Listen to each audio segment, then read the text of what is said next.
Thomas Paine, Sam Adams, Benjamin Franklin. These men spoke up for what they thought was right. From their courage came such documents as the Declaration of Independence and the Constitution of the United States. From their willingness to speak what was sometimes unpopular but right, we enjoy such liberties as freedom of speech, the right to keep and bear arms, and freedom of religion. There are those who still wish to oppress our freedoms, and there are still patriots willing to stand up and defend life, liberty, and the pursuit of happiness. Men like Zeb Bell, who honor our founding fathers and what they stood for. It's now time for Zeb at the Ranch, speaking up and defending your freedoms. Brought to you by Magic Valley Les Schwab Tire Centers and all of the other great advertisers on the program. And now, Zeb Bell. You know, these words of wisdom this morning, quite frankly, I'm going to direct right at me. Worrying does not take away tomorrow's troubles. It takes away today's peace. Amen. Good morning. Here comes Kate Smith and God Bless America, followed by a Patriot with our Pledge of Allegiance on a Thursday, February the 20th. Good morning, good morning.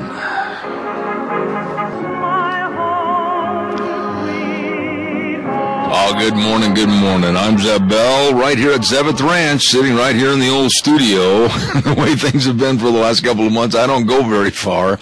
And our major sponsor, we thank them very much, your Magic Valley Les Schwab Tire Centers, all 7 locations serving you, along with some of our great advertisers, Lee's Furniture, Floors, and More at 459 Overland in Burley, and our friends at Ramsey Heating and Electric at 2600 Overland Avenue in Burley. And right now, the number one Girl Friday on Thursday. Here's Gina Jameson. Hey, I was going to say I'm Girl Thursday. I'm not Girl Friday. How are you? Yeah, I'm doing well. How are you? The sun is shining. It is. But I have something, and I know you've been following this because I know you're a journalist and you're very inquisitive, but I have a story coming up after we get through with a lot of the necessities here this morning that's extremely chilling, and of all the time that I have spent in the radio business, 42 years, I've never been as concerned as I am now. Yeah, I think I know what you're talking about. You do. And I think that the American public and everybody within the sound of my voice be listening in a few minutes because it's so chilling. It is so telling as to where we're headed as a country that our lives literally could change overnight and not for the better. So please stay tuned for that. And I think Gina would agree with me. Yes. First and foremost, do we have a pledger? You got me for the pledge. Oh, perfect. And then we'll have Michael Rogers' weather. You got it. All right, go ahead, please.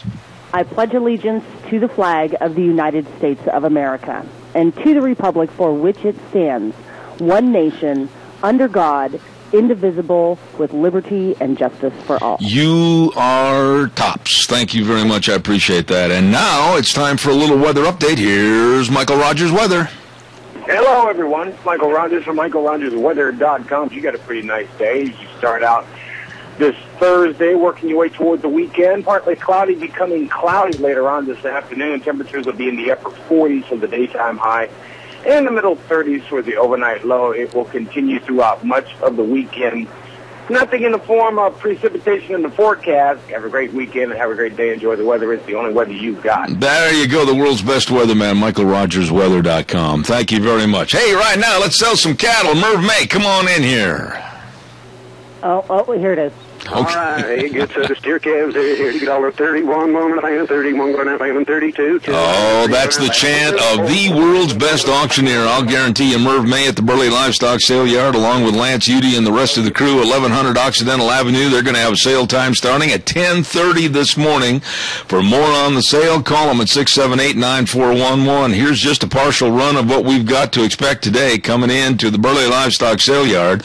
War Brothers up at Grouse Creek bringing in 90 head of ripping good calves. David Hogan. I know David from up at Hamer, good rodeo family. 70 head of yearlings coming down. Oak Valley Dairy, 90 head of cows. And Southridge Dairy, 70 head of cows. Moo Mountain Dairy, 50 head of cows. TLK Dairy, 30 head of cows.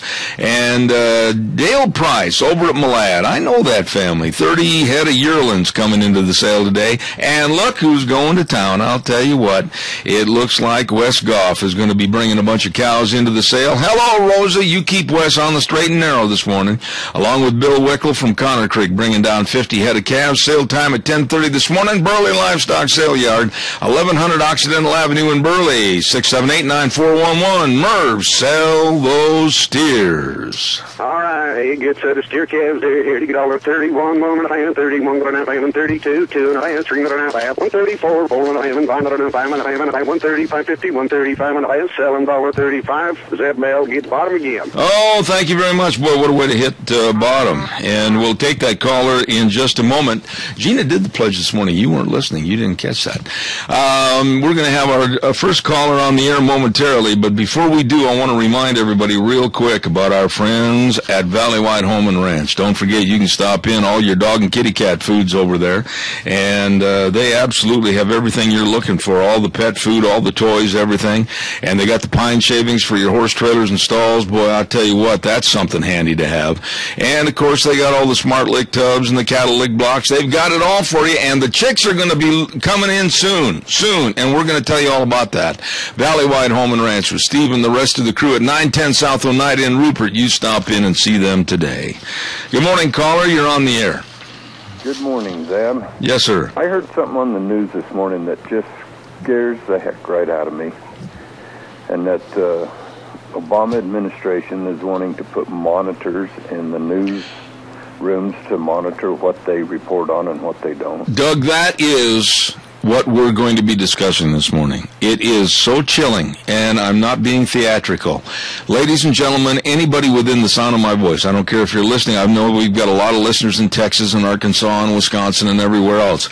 Ladies and gentlemen, I urge you right now to contact your congressmen and senators and tell them to fight against the Obama administration taking away the freedoms of our First Amendment. And Doug, please, give me just a moment to finish up some loose ends here, and I'm going to get right into that, I promise. All righty, that's just, ladies, right, we need to wake up, America. It might be almost too late. No, well, no, I don't think it's too late, but it just means we have to take more drastic measures. Well, that's exactly my point. We're pushed up against the wall right now, and it goes back to the terminology that I've used on this program. Don't step around, but now it's time to step over. Exactly. All right, Doug. I'll talk about it in just a few minutes, I promise. Yes. Once again, I want to remind you that Keith Ramsey mentioned to me, and he and the rest of the crew at Ramsey have got so many incandescent light bulbs. Stock up on those. Don't have the government regulations give you those little bitty lights that you got to use a flashlight to go along with the light and everything else. No, get the good incandescent light bulbs. They've got them right there, and they've got lots of them. You can buy them by the box or individually. I got to go in today and pick mine up. 40 watts, 60 watts, 75 or 100, I'll guarantee you they've got them, and you'd better get in there. They're not going to last for long. So please stop into Ramsey Heating and Electric at 2600 Overland Avenue in Burley, where they always provide warm winters and cool summers. And besides that, they're just the doggonedest best people in the world. I just really like them. Happy birthdays today to my old roping buddy Kent Benson, old antique Kent Benson. Yep, having a birthday today. And then Saturday, Betty Register is going to have a birthday. And also, I want to get this in, kudos to the girls' basketball teams from Twin Falls and Burley and Filer and Valley and Hagerman and Dietrich and Lighthouse Christian all going to state. So all of those teams, good luck. We wish you the best. And a tip of the coffee cup this morning goes to Steve Lakey over at Valleywide Home and Ranch and Mr. and Mrs. Paul Brown. Those are the nicest people right there. Paul's got great writing ability, along with Brenda Adams and my dear friend, war hero Russell Smith. I have the utmost respect for him, and I'm so lucky to have him as a friend. Calls are welcome, 436-2244, 1-866-927-4587. Let me get into this, and then we'll have to periodically break in for commercials. Ladies and gentlemen, what I'm about to tell you this morning is bona fide fact, and I'm not glossing it up or trying to be theatrical. But right now, we could be on the verge of losing our First Amendment rights, especially the abridging the freedom of speech or the press from our First Amendment. As I speak, the Obama administration and the White House, caller stand by. As I speak, the Obama administration and the White House are proposing to the Federal Communications Commission to monitor, now this is chilling, monitor all newsrooms and how stories are put together and why they put those stories together. This is extremely chilling and nothing less than just like a Hugo Chavez in Venezuela or a Fidel Castro in Cuba. Nothing less. And this is America. Caller, good morning. You're on the air. I know. It's getting to be worse every day. But, what I wish they'd have done was do a little more checking on that deal yesterday about them soldiers around that casket going off. Al, I don't want to change things right now. I'm going to talk about that. No, wait a minute, Al. I don't want to change the subject matter and get into that. That's a special thing later on this morning that I want to pay tribute to, and I think it was absolutely ridiculous. I want to stay with the FCC this morning, and I think you can understand. This is extremely important because it could absolutely stop and curtail any and all radio and television and newspaper activity. Then that's up to Bonnier to get done, and then people walk into your office and start doing that. Tell them to get the hell out. That's your right. I hope it happens that way, Al. But I don't think it is. I think there's going to be some. I think there's going to be some very weak-kneed people if this thing goes through that are going to basically like MSNBC, NBC, ABC, CNN. I think they're going to turn and take the coat and turn it inside out, and they'll go along with something like this. I never seen such a bunch of weaklings in my life. I never thought I'd live to see this kind of day when we got a bunch of so-called congressmen and senators back there don't have enough guts to stand up and tell him, mister, you've done enough harm. Just sit down and shut up and stay home. I think that what you've touched on right there is very important, and it's one of the points of interest I was going to bring out a little bit later on in this story. But fortunately, coming up in the not too many days distant will be the Lincoln Day banquets. And I personally, I'm going to hobble in there somehow, and I'm going to let each and every legislator know. Whether they're in the state legislature or whether they're national, whether it's Simpson or whether it's Crapo, it doesn't make any difference. I'm going to let each and every one of them know that they had better not weaken.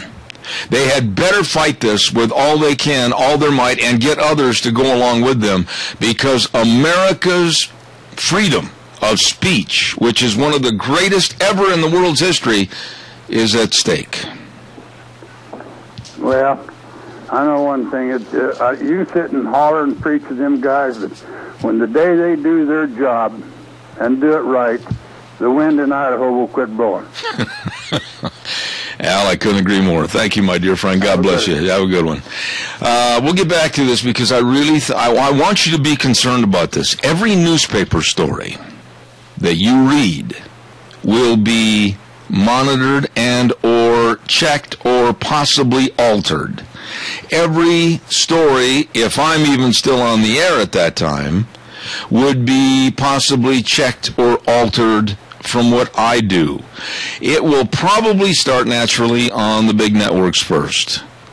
And a lot of the information that we get, talk show hosts like myself, and whether it's Hannity or whomever, we get from a lot of think tanks that really go into the news and provide as a service to us various people who come on the air and talk about various subjects. They also, like the Media Research Center, they provide a lot of written pieces of information as they delve into different topics. All of that would be gone. And we will only know or be told what the government wants us to be told. Ladies and gentlemen, I propose to you, the end of America's freedoms are in sight if anything like this takes place. Don't forget Denny's Restaurant, 611 North Overland in Burley. And I want to absolutely say thank you to them for being so wonderful as hosts for our Zeb's Lunch Bunch that we had in January. We're looking forward to next week on the 27th, having our next lunch bunch, breakfast, lunch, and dinner. The menu is fantastic. The service was absolutely impeccable. It was great. And so we invite you to come into Denny's anytime, all the time. And don't forget our lunch bunch next Thursday, the 27th at 11:30. You bet we will see you there. Caller, good morning. You're on the air. Good morning, Zeb. Yes, sir. Okay. For a country that's in financial straits right now, you know what the cost would be to do this to us, to put all this system in and stuff like that so they can monitor us, plus a whole new branch of government to do it. On top of that, you know, we're into this thing trillions of dollars just to get this thing set up. You know, the thing is, though, Kiltman, the Obama administration has developed a formula about how they're going to send government. This isn't a supposition. This is something that is going. They're using the words in these press releases, going, yes, we will be there. They're going to send government monitors into newsrooms across America to stand literally over the shoulders of the press as they make editorial decisions. Now, you say, well, throw the bums out. But then remember, Kiltman, and I know you're ahead of me on this, and you've already thought of this, remember when it comes time to renew your FCC license, what's going to happen?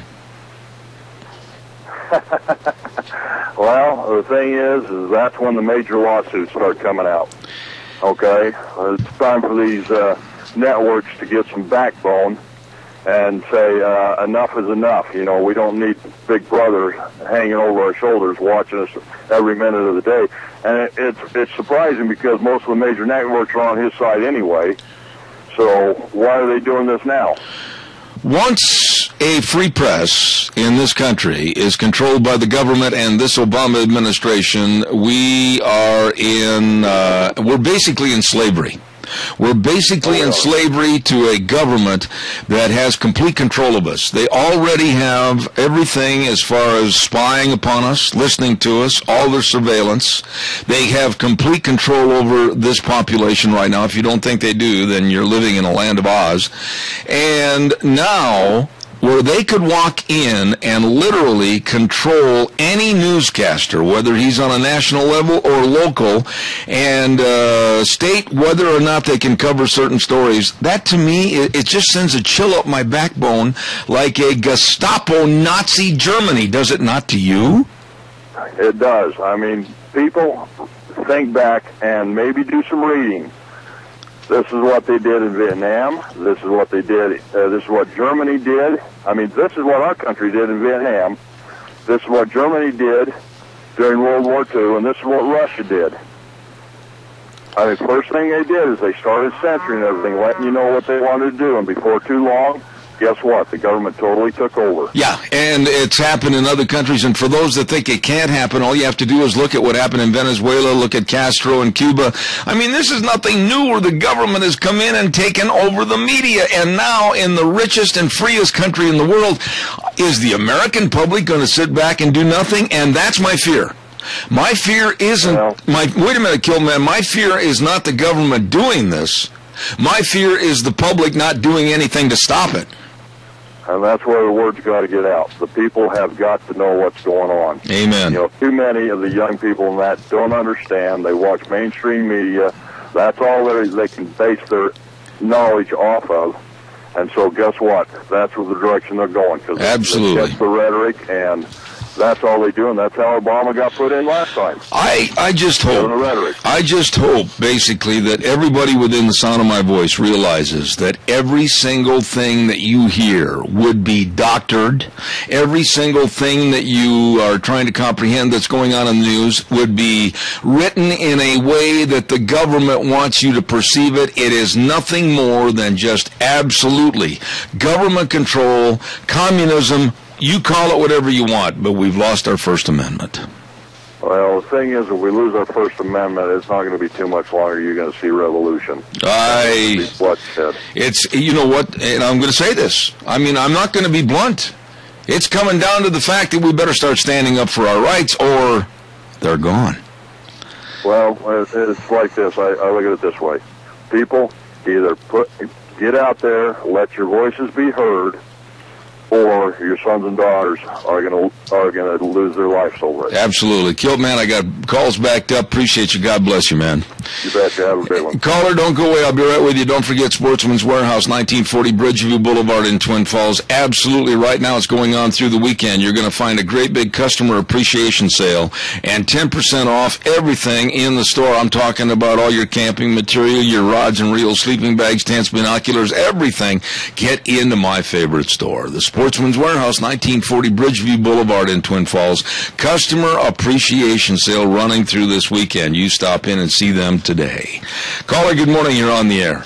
Yes, good morning, Zeb. Yes. The only thing we're going to be hearing is from our mentally retarded propagandist Joe Biden how great Obamacare is, but what you're not going to be hearing is that another hospital closed up in Georgia today because of Obamacare. Well, I want to stay. All the damage that this guy is doing, the people will not be informed of it. Well, that's exactly right, but I want to stay right on point here, Tony. I don't want to leave this subject matter this morning because it's so serious, and I hope the public listening out there realizes that everything that they hear on every radio broadcast or every television newscast or everything they read in the newspaper would be doctored and written in accordance with government permission. And honest to goodness, Tony, I am so worried about this thing happening. If we don't stand up and let our legislators and our senators and everybody else know that if they let this through, there's going to be a riot in the street. I mean, this is the last straw as far as I'm concerned.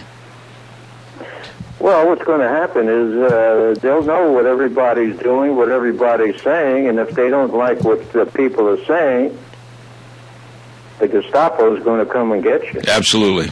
Absolutely. That's where it's coming to. Tony, God bless you, man. I appreciate your call. Thank you so much. Thank you. All right. Let's see with Gina if we have our good friend Jim McCall on the air. Is he ready to go? No. Let me call him right now. I'll tell you what I'll do. I'll do another ad quick, and we'll be all set, all right? Thank you. Hey, don't forget the Great Big Sheridan 19th Annual Bull Sale coming up March 1st at the Burley Livestock Sale Yard. The breeds they're going to have are Gelbvieh, Angus, and Balancers, and I'll tell you what, I know Cordell Sheridan. I know that he's going to have some ripping good bulls there. 20 head will be coming 2-year-olds, 50 head will be big, mature yearlings, and free delivery up to 300 miles. These are range-raised bulls, and their weaning weights are usually about 650 pounds. These are good cattle. Going to be at the Burley Livestock Auction Yard on March 1st at 1 p.m. Don't miss it. Cordell Sheridan's 19th Annual Bull Sale. Got him. All right. Good morning, Jim McCall over at Traveloop Supply. How are you, my friend? Hey, good morning, Zeb. I understand you tried to call me, and I just had it pop up on the screen earlier this morning, so I apologize. Jim, what's going on at Traveloop Supply? Zeb, I need to move some filters. I need some room in my shop. Okay. I've got up to 90% off on in-stock filters. Holy cow, 90%? Yep, I got to get rid of them. All right, now we need the room. What kind of filters are they? Let's tell them what. Well, most of them are going to be for your older equipment. I need to get them out of here. Okay. Somebody else needs to have them, use them. All right, so they can do one of two things, or three things, actually. They can either give you a call at 438-8730, or they can run over to Traveloop Supply at 1050 West, 203 South. But 90% off on those filters is unheard of, Jim. Zeb, we've got filters in here that retailed for over $100, and that makes a real reasonable filter for you. Oh, I would say so. You won't find any place else for that. Absolutely. I'll tell you what, this is one of the straightest shooters ever in the West, Jim McCall at Traveloop Supply, 1050 West, 203 South of Hayburn. Number to call, 438-8730, and along with all that special great deal of 90% off on those filters, they got the Bubba ropes, they got all your bolts, they got all your bins, they got everything at Traveloop Supply. Anything else real quick, Jim? Zeb, I'm going to have a sale on Bubba ropes. Okay. Anything in stock, I want to get 10% off on those. 10% off on the bubble ropes. When you get stuck in the mud and the muck, they'll get you out of there, the bubble ropes. And I'll tell you what, Jim, God bless you. Have a great weekend. And call me later on, and I'll make sure that we visit a little bit, okay? Okay. All right, buddy. Thank you. Travel Lube Supply with Jim McCall. Here now that it's time for the Capital Press Ag Minute. Today's Ag Minute brought to you by the Capital Press, the West Ag Weekly. The Congressional Budget Office said this week gradually raising the minimum wage from $7.25 hourly to $10.10 would lift 900,000 people above the federal poverty level by 2016. That is out of 45 million that would otherwise live in poverty without an increase. But the analysis also noted a downside. It would cut employment by roughly 500,000 jobs. Tom Nassif, president and CEO of Western Growers Association, says an increase in minimum wage would work against U.S. global competitiveness.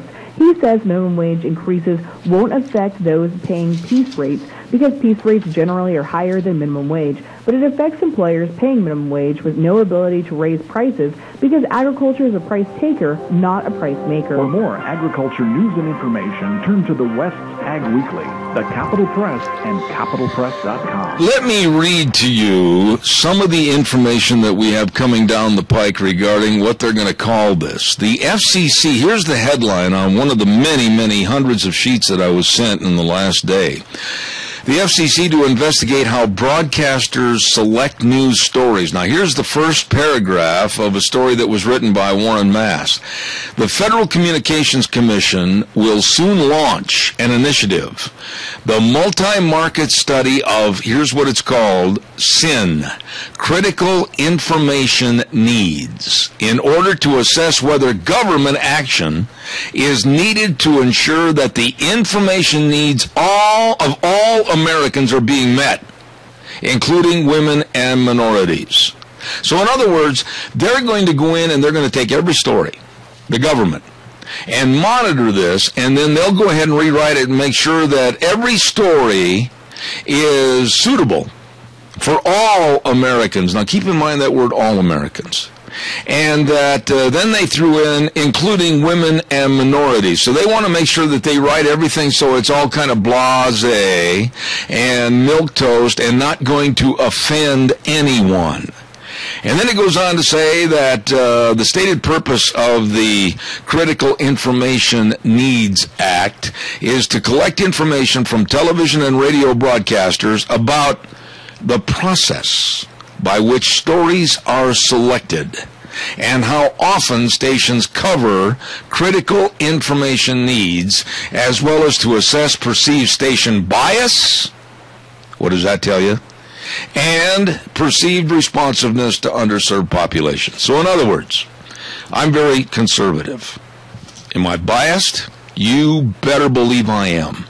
Am I against liberalism? Yup, absolutely. Am I against the liberal mindset and the filth and some of the very persuasive attitudes that we have in this country? Yes, I am against it. I'm going to speak out against it. According to this, I'm toast.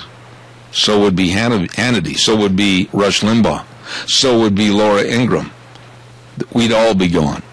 Because government control will come in and rewrite everything so that it is acceptable to all people and not an affront to anyone.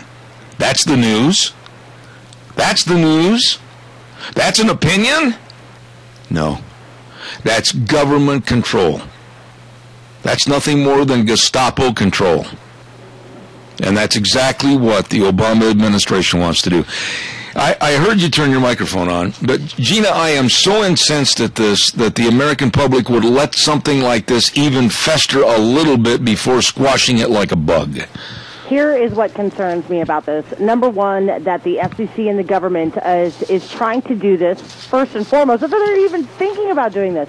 Secondly, they're doing it under the guise of research. Yep. Thirdly, when you say, okay, we're going to send these quote-unquote researchers in to research and study how news stories are covered within said newsroom. Mm-hmm. Well, you know what? You can send in students. You can send in, or, send a a form or what have you. But you don't need to be sending somebody to disrupt the newsroom, because newsrooms have a job to do, and that's to get the news out. Yeah, but wait a minute. Stop right there, because you're making a very valid point as to another part of the problem. Here you are underneath the gun, literally, now more so with the government, to get a story out, get it written, and get it produced for the news. And then all of a sudden some yahoo from the government that's monitoring what you're doing says, no, you can't write it like that. It might offend this group of people, or it might taint that group of people. And then you go back. I mean, there is literally, the news will suffer as even being called the news. And this is what my concern is. Say said station says, well, you know what, you're kind of disrupting our newsroom. We are going to, because right now it's supposedly voluntary. Yeah. However, if a station says, you know what, we are going to respectfully decline this because, you know, we have a business to run, will that station's FCC license be put under scrutiny because they declined the survey? Well, look at this situation right here. You can bet your last dollar that you're going to put into one of the cars you're fixing up, then I'm gone. I'm history. Because they will not allow an opinion program on the air, and they'll go to Mr. Lee, and they will say, we can't have this because he's not giving the other side fair opportunity. It's nothing more than what happened about 5-6 years ago when they tried to really cram the fairness doctrine down our throats. Remember that? Yes. It's exactly the same thing, only modified and put in more of a demand from the government. And the Obama administration, and I've said this before, I'm going to say it again. I hate their ideology. I hate everything about this because it's the ruination of the greatest document ever written in the world, the United States Constitution. This is what I will say, and I have not sat down and actually read the entirety of this proposed bill, but this is what I will say from my knowledge in all of my years of experience doing this. Shows like yours, Hannity, Rush Limbaugh, what have you, probably are not going to be under so much scrutiny because technically you're not a newsroom. You are an opinion talk show. You pay for your time.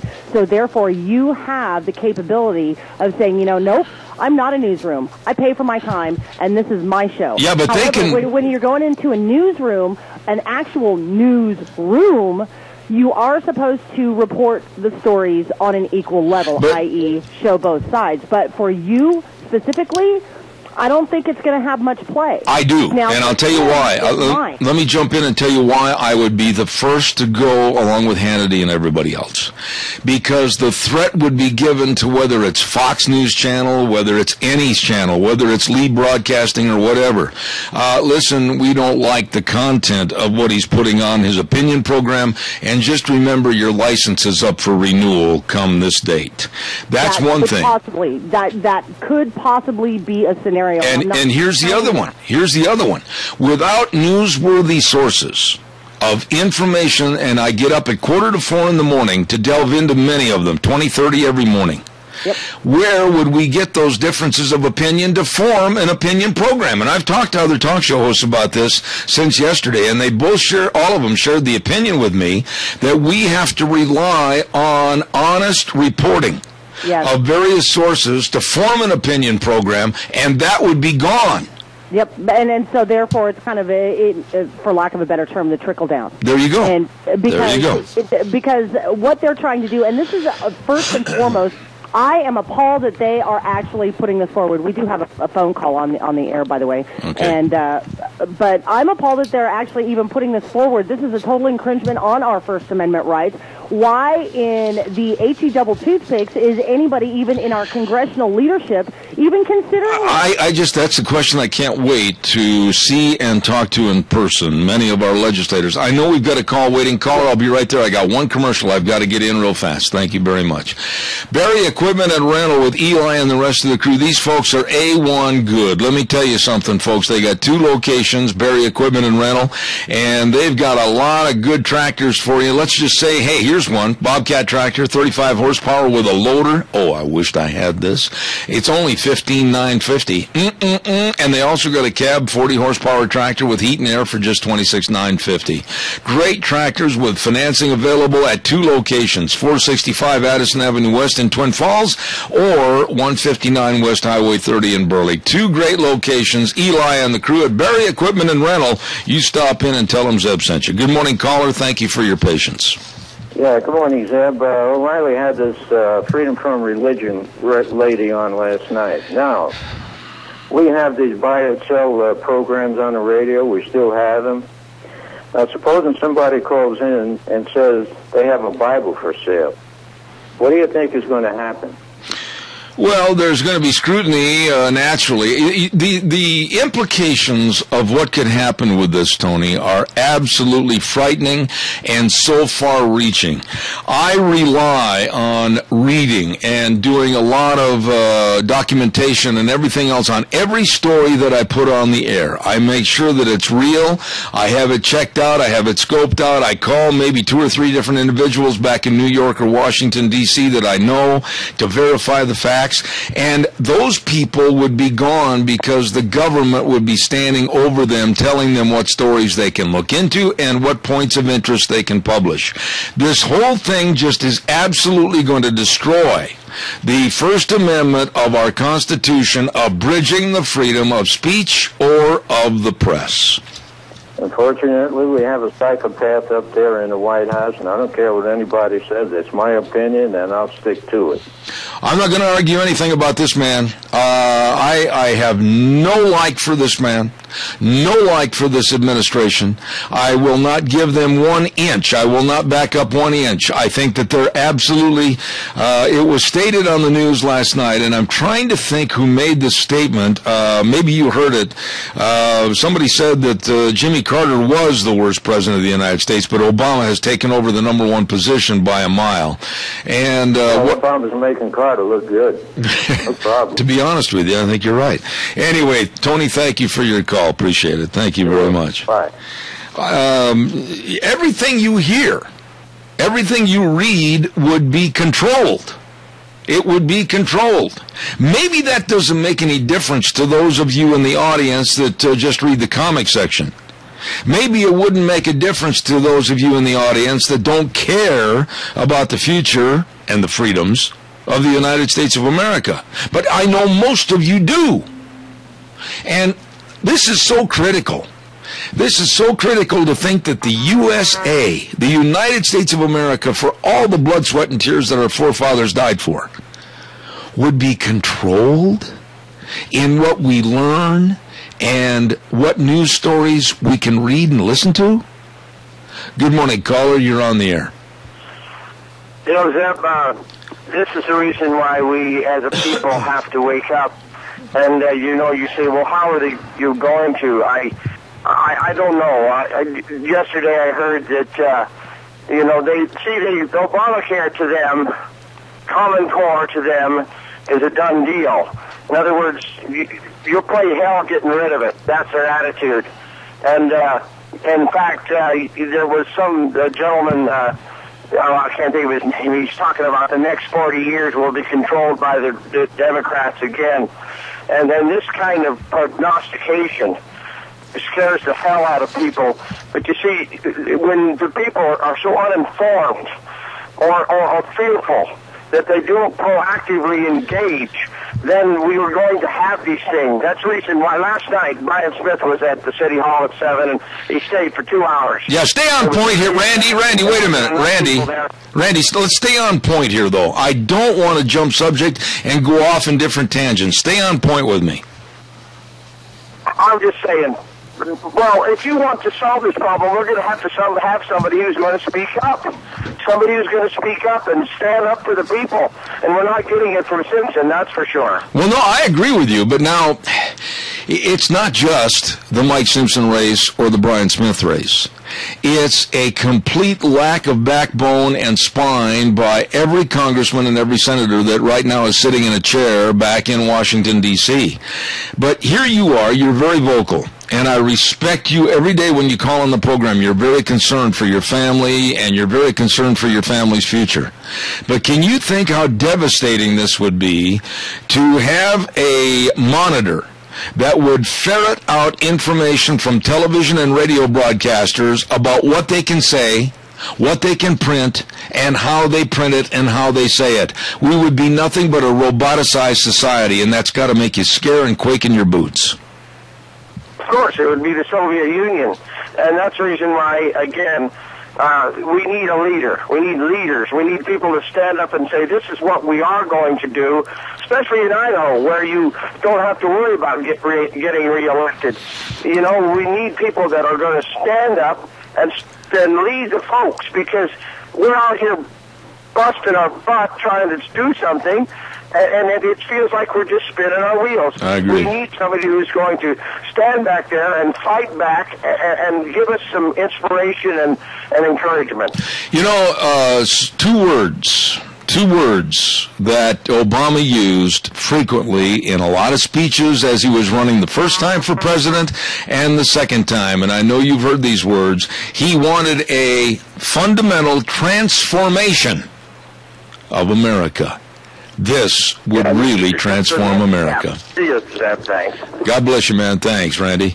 Caller, I'll be with you in a minute. Stay by the phone. I've got to get this weather in. It's brought to everybody this hour by Butte Irrigation in Paul, Idaho, 116 South, 600 West, and also their new location they've got right just a little bit north of Kimberly at Red Cap Corner. You bet. Butte Irrigation and Bryce and the rest of the crew serving Magic Valley since 1975. They know irrigation, and they will get you wet. Talk to Butte Irrigation today. Here's Michael Rogers with a weather update.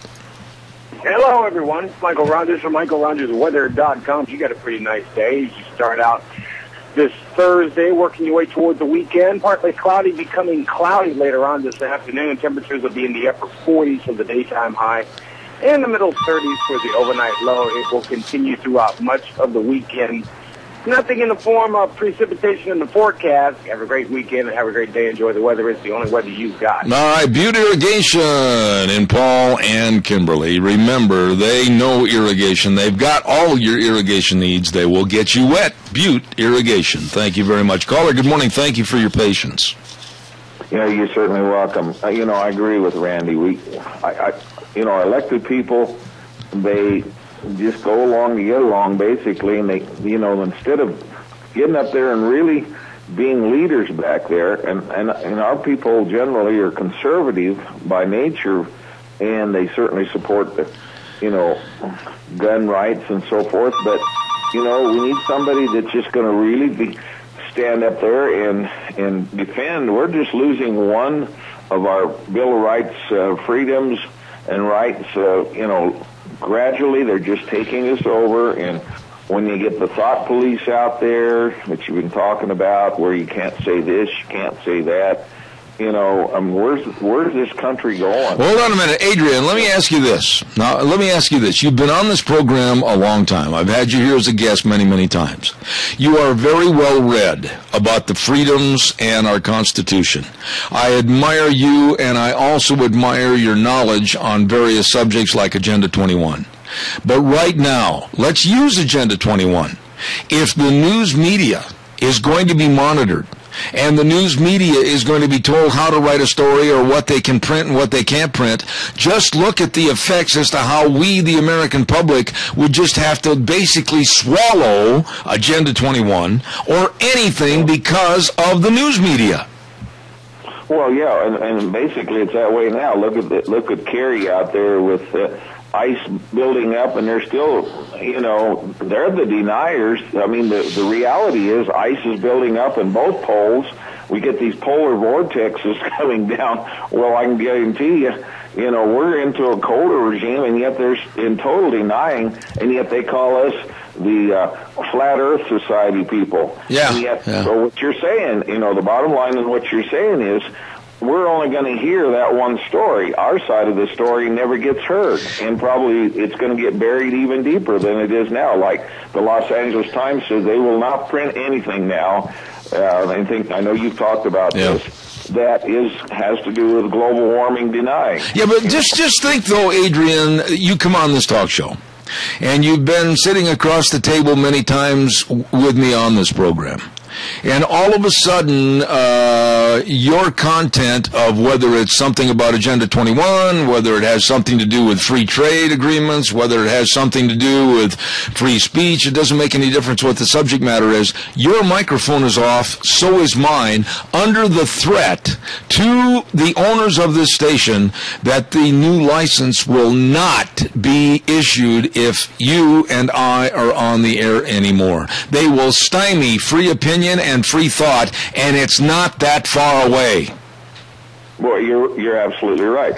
Folks, this is the First Amendment, the basic rights that we have, freedom of speech, assembly, religion, all of those things, redress of grievances, all of those things are being denied, taken away just a little bit at a time.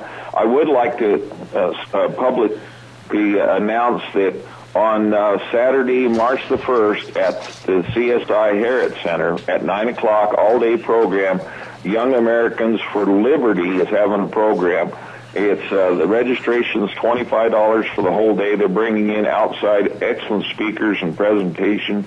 It's not just for young people, but it's geared for the young people, but for us that are still learning. Okay. And, that's March the 1st, Saturday, from 9 a.m., and I think it goes until early evening. All right. So please put that on your calendar, $25 at the Harriet Center on March the 1st. Adrian, thank you for your call, and you have always, and I've admired you for it, you have always spoken out and not been curtailed by anybody. God bless you and keep it up. Thank you so much. Appreciate it. Hey, thanks a lot. You bet. Zeb. Thank you. Have a great weekend. Bye now. I'll tell you something. I know a lot of people are saying, well, yeah, but there's other subjects in the news. Wait a minute.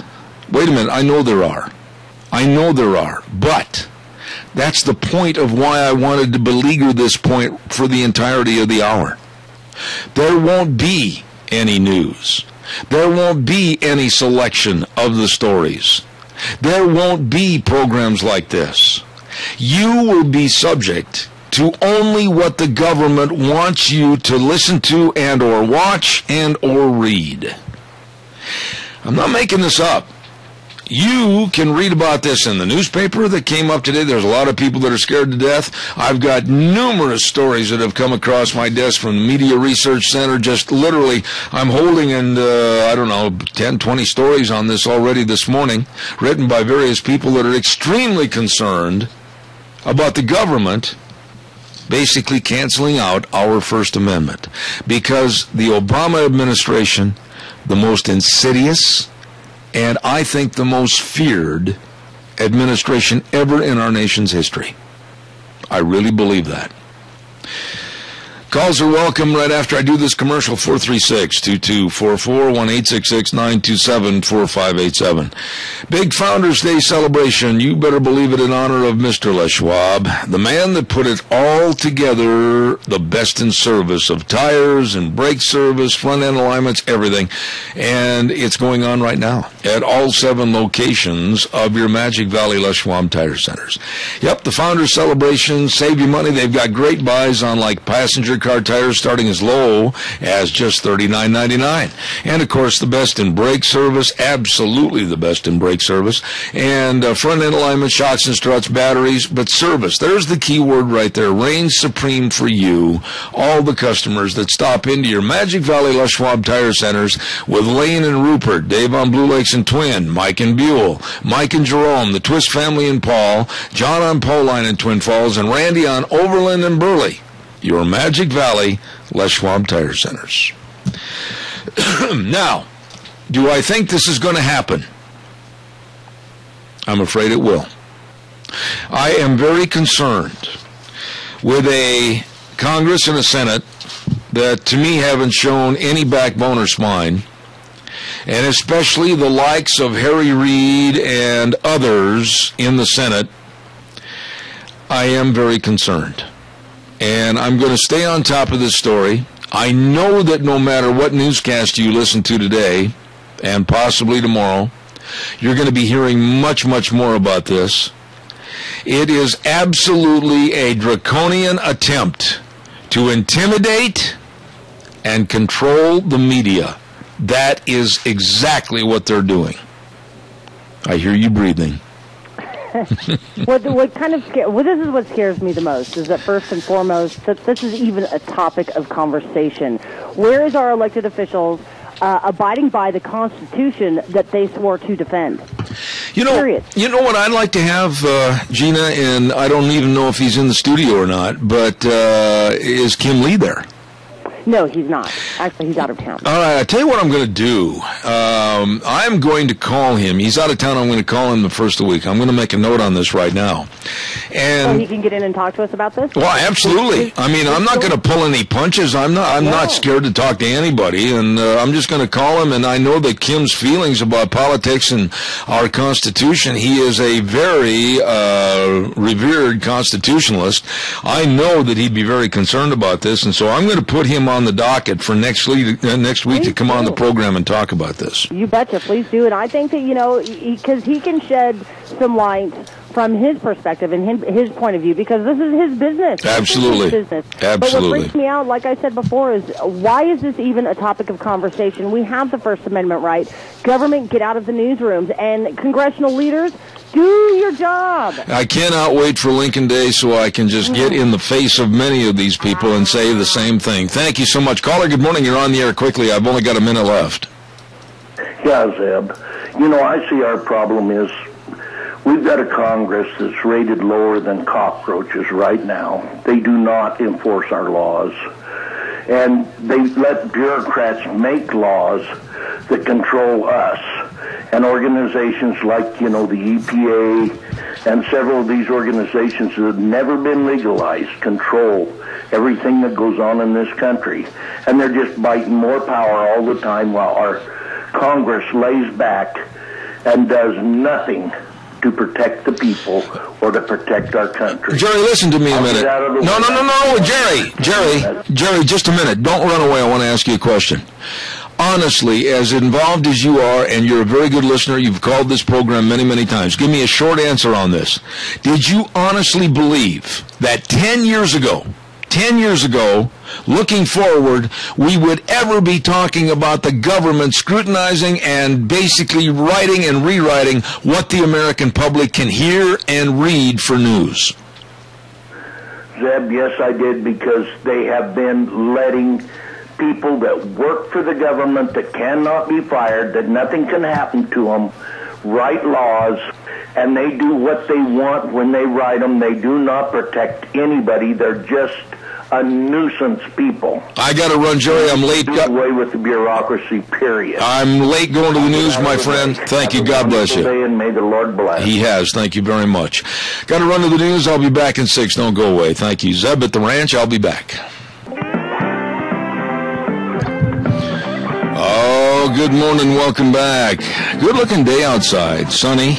And hopefully it's going to stay that way. Well, we need the moisture. Welcome back. Hour number 2, Zeb at the Ranch. And, of course, we're brought to you by our major sponsor, your Magic Valley Les Schwab Tire Centers, all 7 locations serving you. And some of our great advertisers, including Lee's Furniture, Floors, and more, along with our friends at Ramsey Heating and Electric at 2600 Overland Avenue in Burley. Let's see. I also want to remind you about our friends at Hanson Mortuary at 710 6th Street in Rupert. Don't forget Joel Heward and his very, very nice staff, always serving you and your family with the best possible support and comfort at a very, it's a tough time, very tough time when a loved one passes away, and they want to always help you and uphold the highest ethical standards with unquestioned integrity in serving your family. So please write the number down and give them a call. 436-5636. Hanson Mortuary, 710 6th Street in Rupert, serving you and your family. Ladies and gentlemen, right now on Thursdays, we take a little trip over to the beautiful Minnecasia Chamber of Commerce building, and here's the lovely Kay Cameron. Good morning. Good morning, Zeb. How are you today? I'm great. How are you this morning? I am fantastic, and looks like we're going to have another nice day. You know, we need the moisture. I'm all in favor of more snow and rain and everything as we fill those reservoirs up. But what's cooking as far as the chamber's concerned? Well, you know, we've always got a lot going on, but what I want to talk to you today is something that we call the livability of the Mini-Cassia community. That's something that we get a lot of questions on in our office. You know, if people are to relocate here, or people that move here, or maybe they've moved away and they've come back to our community, and they really have a lot of questions. What kind of things is there to do here? What kind of activities for my family? And one thing that we're very fortunate about is we have great livability here in the community, and we have a lot of great things and a lot of opportunities and a lot of fun things for people to participate in.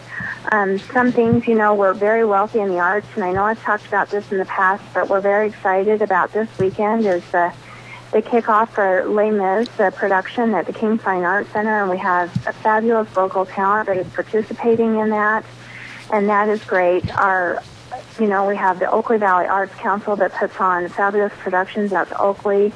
We have the Wilson Theater in Rupert, and they have things year-round that take place there. But, you know, we also have a lot of other things. You know, we have gyms where kids can take tumbling classes and gymnastics, and we have several different dance studios where families can allow their children to participate in dance.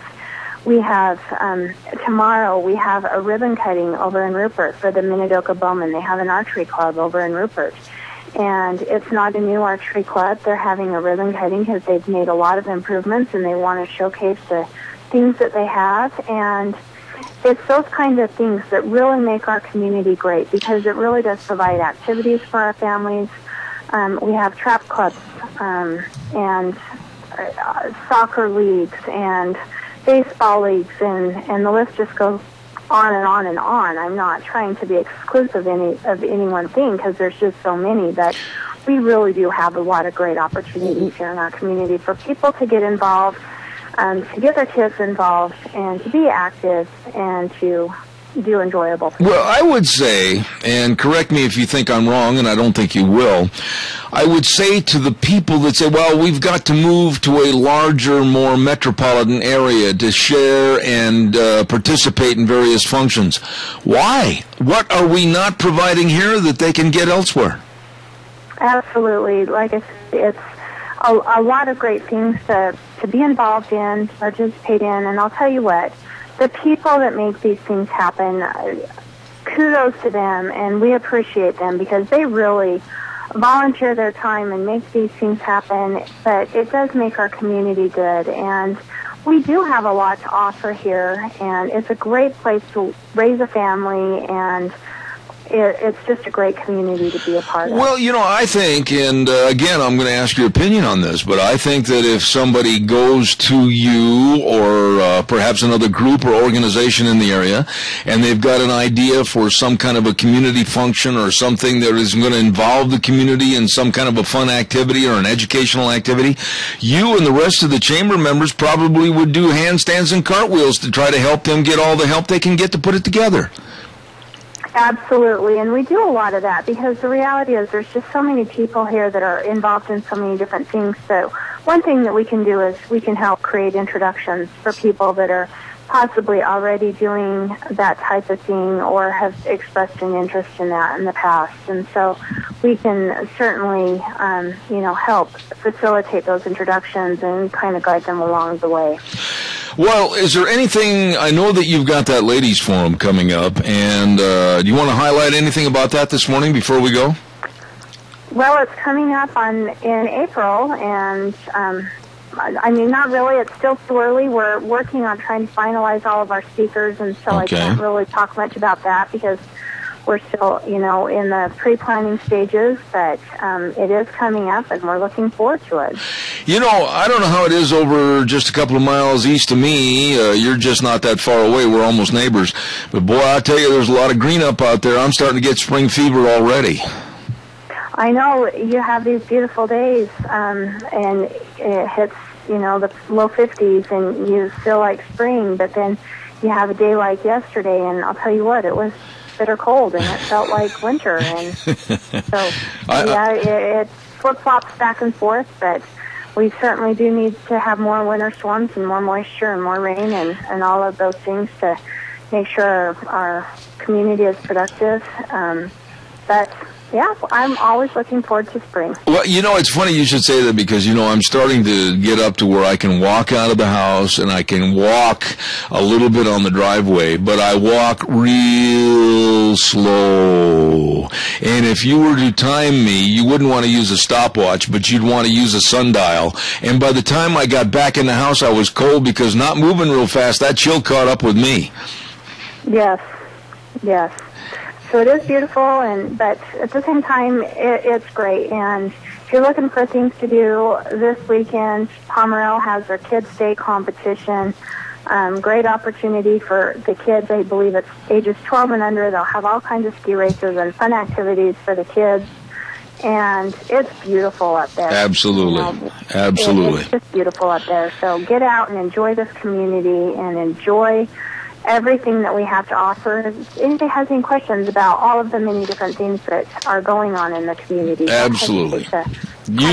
Kay Cameron with the Minnecasia Chamber of Commerce, and she has now a complete book, a directory of how to get a hold of them. Go ahead, please. Come by and see us. We're located at 1177 7th Street in Hayburn. They can give us a call at 208-679-4793. Find us on the internet at minnecagiachamber.com. or like us on Facebook and follow us on Twitter. There you go. God bless you, Kay. Have a great week and enjoy, okay? Thanks. You too. Thank Bye-bye. you. Kay Cameron with the Minnecasia Chamber of Commerce. She is so well suited for that job, great personality, and she's got a work ethic. She's really involved. I appreciate her and all the staff over there. Hey, don't forget life insurance, health insurance, retirement planning, employee benefits. Yep. I'm talking about Cameron and Siemens Insurance. Highway 24 in Rupert, always there to serve you. Serve you. They want to make sure you're protected. They're dedicated and responsive to your needs, so don't put it off. Don't say, well, maybe next week, maybe a week from Thursday. No, do it now. Make sure you're covered. Call them at 436-4424. Cameron and Siemens Insurance, Highway 24 in Rupert.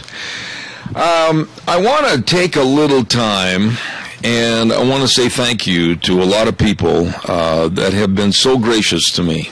And I get a little bubbly-eyed when I think about how nice the listening public has been to me and my wife while I've been down with the surgery and the healing up process and everything. And I want to say thank you for all your cards, thank you for all your emails, and just thank you for a lot of you that called and just wished us well. It's been quite an ordeal, and I'm going in next Wednesday. For those of I had a lot of people say, well, give us an update how you're doing. I got to go into Salt Lake next Wednesday. Sharon and, of course, Gina will do the program for me and do a little bit of a bone scan on the leg and everything, see how things are cooking, and we'll be back on Thursday. Next Thursday, of course, on the 27th, will be our lunch bunch. But there's a big event coming up this Saturday at Paul. You know what it is? Get your spoon out and get ready, because it's going to be the 15th annual chili cook-off and free chili feed with old Smilin' Max and the Twist family over at Magic Valley Tires in Paul, Idaho. It's going to, now listen here. Maybe you are a chili expert. Maybe you are really a good chili cook.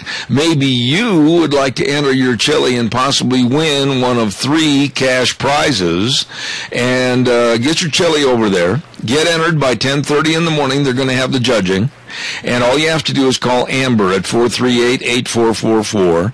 And after the judging is over, they're going to have a great big free chili feed with not only chili but delicious cinnamon rolls. Holy buckets, it's going to be fantabulous. This is the 15th annual chili cook-off and free chili feed at the Magic Valley Tires in Paul with old Smilin' Max and the rest of the crew coming up this Saturday starting at 10:30. Another reminder, too, the Minnecasia Lincoln Day Luncheon is going to be held on Saturday, March 1st at 2 p.m. at Maury's Steakhouse in Burley. And tickets, and this is important, folks. Come on now, listen to me. It's not just a dinner. It's not just to rub elbows and say, oh, I was there. No, this is a meeting where you can ask questions and demand answers of our politicians. Be there. The tickets can be purchased at the door for $25 each, or contact Chairman Gary Koss at 312-9374 from Minidoka County, or Cassia County Chairman Wayne Hurst at 654-2037. And I just want to thank Bert and Elaine Stevenson for all their help in getting me this information. Thank you very much. Also, I got another message from Doreen McMurray. And a lot of the trees on the replanting of our trees here in our yard and around the property came from what they have with the Soil and Water Conservation District. Orders are now being taken for bare root seedling trees. 11 varieties of seedlings are available. Quantities are limited, and all you have to do is call these numbers, 312-5789 or 312-0727 for more information about these trees. And Doreen McMurray can help you with all that information. There you go. Just a couple of things I thought you should know this morning. Now, let's pay some more bills here real quick and tell everybody there is a great big customer appreciation sale going on right now at Sportsman's Warehouse in Twin Falls. I kid you not. Reese and the rest of the crew, 10% off for, it started yesterday and it's going all the way through this weekend. It is going to be a ripping good sale at Sportsman's Warehouse. So don't forget it. Whether you need camping equipment or binoculars, shoes, boots, waders, anything, great big customer appreciation sale going on at my favorite store, Sportsman's Warehouse, 1940 Bridgeview Boulevard, in Twin Falls. Oh, my. Gina, have you got anything over there for just a minute or two before we put Ken Mort on? What's cooking over there? Let's see here. Did you hear that show shown FFA is going to have some donkey basketball coming up this Saturday? Did you ever basketball in high school? Did you ever play a donkey basketball game? The parents always did that. We always got to watch. Yeah. So you've never done it? I've never particularly done it, no. I tried it once. I guarantee you I will never, ever participate again. Did you get bucked off? No, but it was one of those deals where it was like, I don't know, Chinese fire drill. And, everything was going helter-skelter. And the little donkey that I was on, this has been years and years ago, had the IQ of a coffee cup. And quite frankly, he and I did not get along very well. And we almost ended up literally walking up into the bleachers. So I didn't particularly have a lot of fun doing it, but it's fun to watch. It is fun to watch. And so the Show and FFA are going to be hosting donkey basketball tournament this Saturday, 6 o'clock at the Old Show Gym. Tickets are available right now, and just get out there and support the Show and FFA. I tell you what, you will never go to a basketball game anywhere else and hear this, and they're out there, and it's a lot of fun. It really is. I would hate to be the person that has to clean up the court afterwards. I'm sure that most of them do. I haven't been to one for a long time, but they had special padded covers on their hooves so that they wouldn't do any damage to the floor. I was thinking of something else. Well, I know you were thinking of something else, but see, I was trying to keep everything on the straight and narrow. Oh, gotcha. And so I kind of diverted off into the garden. No, but it's a thought. It's a thought. In other words, the old pooper scooper was right there handy. Exactly. Okay. Other than that, that's what. Oh, and don't forget, we do have a lot of boys basketball games going on tonight. Of course, Minico's taking on Twin tonight. Jerome is taking on Burley, and Canyon Ridge is going to be at Wood River, and all of those games. And all the girls' teams that I mentioned earlier, they're going to state Twin Falls, Burley, Filer, Valley, Hagerman, Dietrich, Lighthouse Christian. I'm telling you, there's a lot of great local basketball teams that are going to be vying for state titles. Exactly. So get out there and support our local high school. There you go. Who let these dogs out anyway? Who let the dogs out? Man, oh man. There's a Doberman over there. There's a Dachshund over there. Holy cow, there's a great big Irish sheepdog over there. My goodness, Ken Mort, Minidoka Animal Control, who let these dogs out? What's going on? Actually, Ken Mort wasn't able to make it today, so he wanted me to feature Rudolph. Who? Now, Rudolph. Rudolph? Rudolph, kind of like Rudolph the Red-Nosed Reindeer, but he's a lovely little red-nosed pit bull. I have never, ever in my life heard of a dog named Rudolph. Well, now you have, and he's actually a gorgeous little boy. He is mostly red tan in color. He's got a little bit of white on his chest. He's got a red nose. Very nice dog. He's about a year old, shows no aggression, very, very friendly. He's okay with cats. Loves to ride in the car. He was found with no collars or tags near the Rupert Elks, and he's been completely vetted. He's got all of his shots, and he's available for adoption now. And I'm sitting here looking at his picture, and boy, howdy, he is a handsome fella. Rudolph, and he is a pit bull. He is a pit bull. He's a red-nosed pit bull. He's approximately a year old. Okay. So if anybody wants to have a play date with Rudolph or any one of the other wonderful little pups over there at the Minidoka Animal Shelter, you can always give him a call at 438-2200, or you can give Officer Ken Mort a call at 670-7268. What happened to Mort? Did he sleep in? No, he said he couldn't make it. He was had tied to the animal shelter, so he could not leave. You know, I really hope and pray that everything goes well for the animal shelter. I know there's been some press about it and everything, but boy, I mean, Ken has put his heart and soul into this thing. He really has, and right now with Smith's Food King in Burley, they did extend out the pet food drive. So if anybody would like to donate, bedding, blankets, maybe you have some old sheets or towels, pet food, treats, toys, whatever, please donate those, because the shelter could really use your help at this point in time, and donation boxes are set up right outside the Smith's Food King in Burley, and I do believe they're going to be there until the end of the month. I got to tell you this, and a lot of times I'll come on like I'm some great big John Wayne type, but boy, if you want to see the tears fall down my cheeks, both my wife and I, we found this group of young puppies, and they all look like little pugs, and someone had just literally thrown them in the barrel pit. And there's got to be somewhere a special little cavern, a special little prison in hell for eternity for someone that would do something like that. Pets, they're truly a joy, and you can't just, especially a bunch of puppies, you can't do that. You can't do that. And then what about the mom? I know, and we found her too. Yeah, I mean, it's a sad, sad circumstance. And to those of you that live in town that think that you may have a dog or cat that you think, well, we don't want it anymore, we'll just load it up in the vehicle and we'll take it out into the country, you are being the most inhumane person that God ever let on this earth, because, it's not up to us in a rural area to take care of your dog, or in many cases, and this is very sad to me to say, pick them up off the highway after they've been abandoned and hit by a car.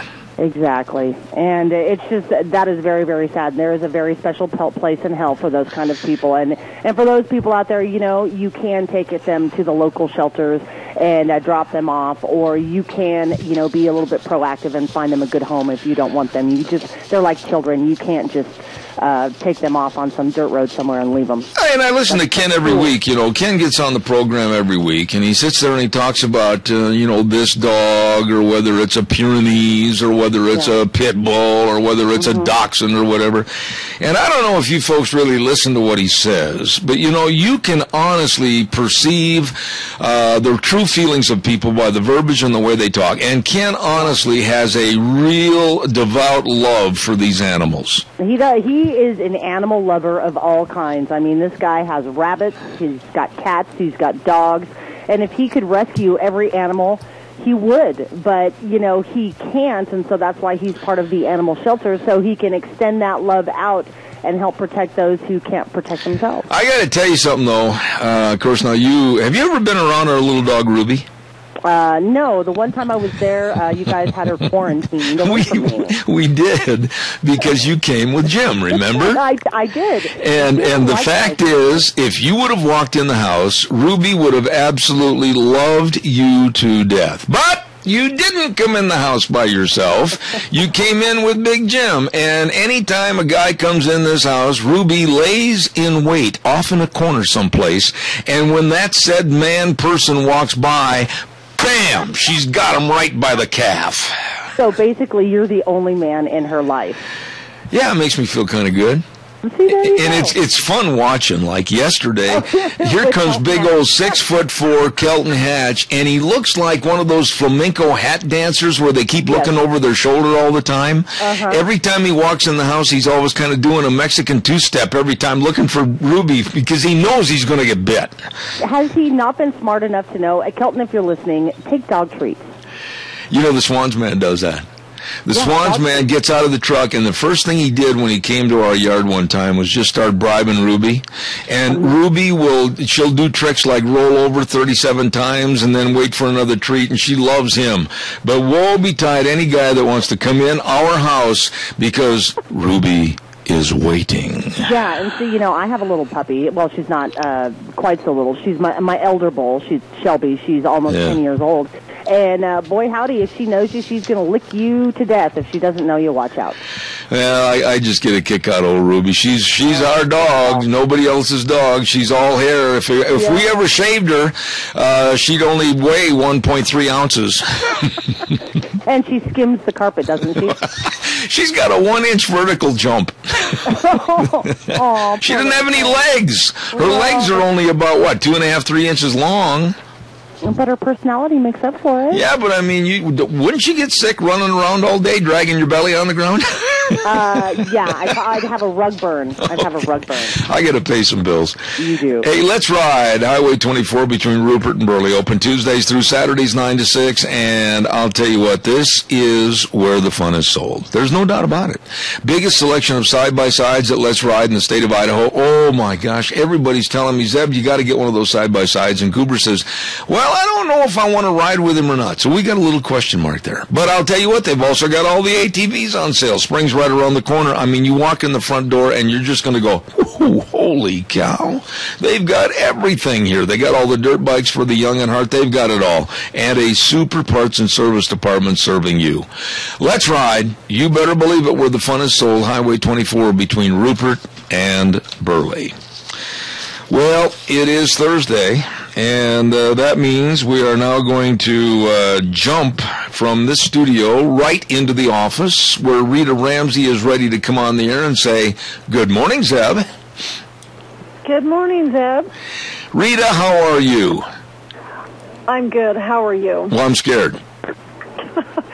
I'll tell you, after the news of the last 24 hours, it's kind of like I think we need to head for the hills and hide. You know, Rita, let me ask you this, and I hope and pray. Now, my dearest friend Al Butler called earlier this morning, and he wanted to change the subject a little bit. And I didn't mean to sound rude, but this subject about the FCC and about regulatory methods to control the news, I don't think the general public realizes how serious this is. Well, we don't, and I heard someone sum it up earlier today with this, and I was writing notes as I was driving to work because I was listening. This is my question. Is our government spying on us, lying to us, letting us kill babies, in charge of our health care, killing citizens by drone?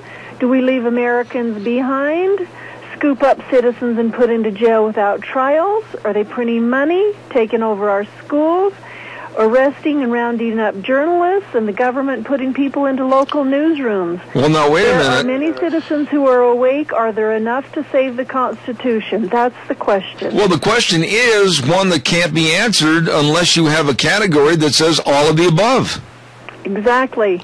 And the thing of it is unless you start reading them off one right after the other, a lot of people don't think that it's anything to, well, no big deal, don't need to worry about it, da-da-da-da.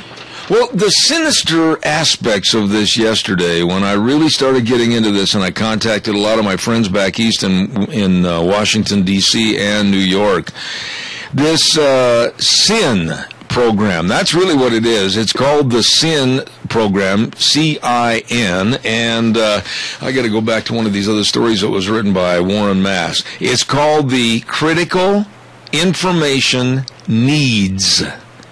And right there, that sums it up. The government is going to discern, if this goes through, what is needed or not needed in any story, and we will be spoon-fed exactly what the Obama administration and future administrations want, and we are living in a Castro and Chavez type government.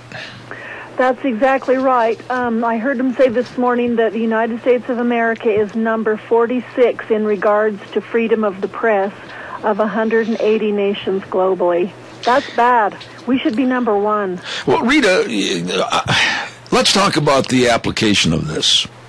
And honestly, some of the people I've talked to and called yesterday and this morning, basically the monitoring of your ABCs, CBSs, NBCs, etc., would be such that even the think tanks that work in Washington, D.C. and New York, around the country, where I, as you probably know, and many, many talk show hosts get their information, those think tanks would basically and almost virtually be shut down because of a difference of opinion away from what the news media is allowed to print from the government. And we'd be out of work. Well, that's exactly right. But the other thing is they would go into local newsrooms as well. That's right. So That's that right. they can monitor what we the people have.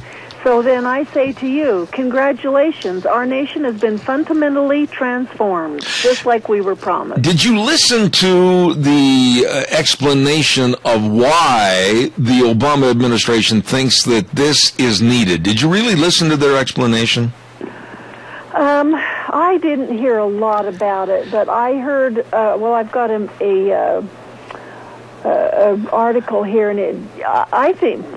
Well, let me read it to you. Let me read it to you real quick. Shut down everybody from being against them. Yeah, let me read this explanation as to why the Obama White House wants this Critical Information Needs Act. Quote, in order to assess whether government action is needed to ensure that the information needs of all Americans are being met, including women and minorities. Now, right off the top, doesn't that just absolutely tell you that if the story is not fair to all people and politically correct, they're not going to let you print it?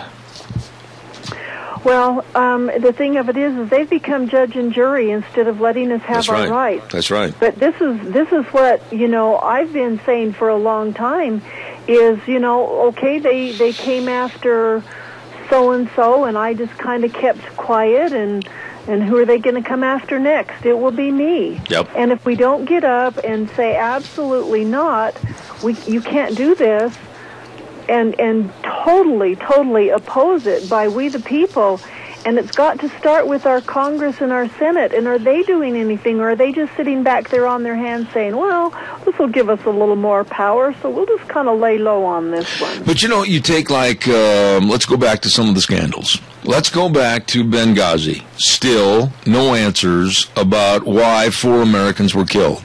Still no answers or arrests or punishment to the people that killed them.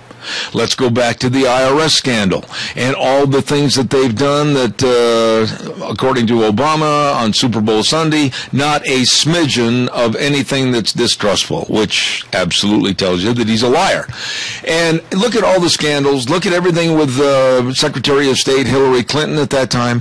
All of those stories questioning Benghazi, IRS, or anything else would be null and void and not acceptable. Well, and Fast and Furious, the Justice Department with, all of a sudden his name... Eric Holder. Yes, with Eric Holder. He's all of a sudden become the guy who can make the law, sign it in, and make us do what we have to do. We have to obey his law.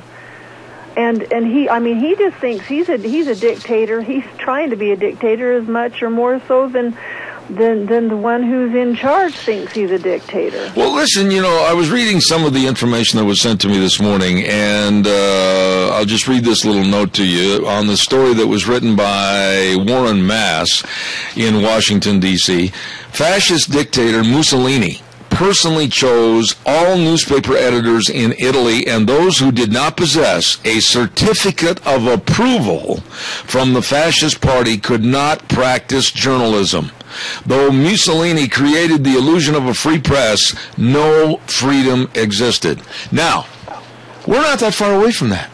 Supposing Obama just says, wait a minute, Fox News, we don't want the 5 on at 3 o'clock Mountain Time in the afternoon because we want complete approval of the stories. There will be no freelancing, no opinions. My show would be gone. Hannity's show would be gone. O'Reilly, everybody right on down the line would be gone because it wouldn't be passed on opinion programs to make sure that we address only what their thought process is for their opinion.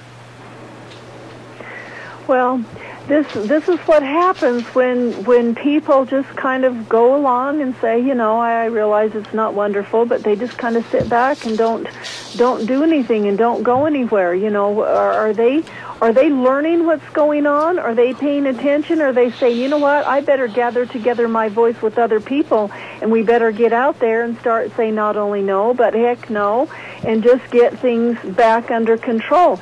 And it's not going to happen with our existing Congress and Senate. There's going to have to be a ton of changes. You know, you said something on a program a couple of weeks ago, and it really is so true, that if you don't stand up and help others, and all of a sudden all the others are gone, who's going to stand up and help you when your issue comes up? And basically, right now, this issue of eliminating the free press of the United States of America and taking the First Amendment and where it says abridging the freedom of speech or of the press and striking that, never to be again free, we're nothing as a nation anymore because we will only have the thought process of what the government wants us to think about.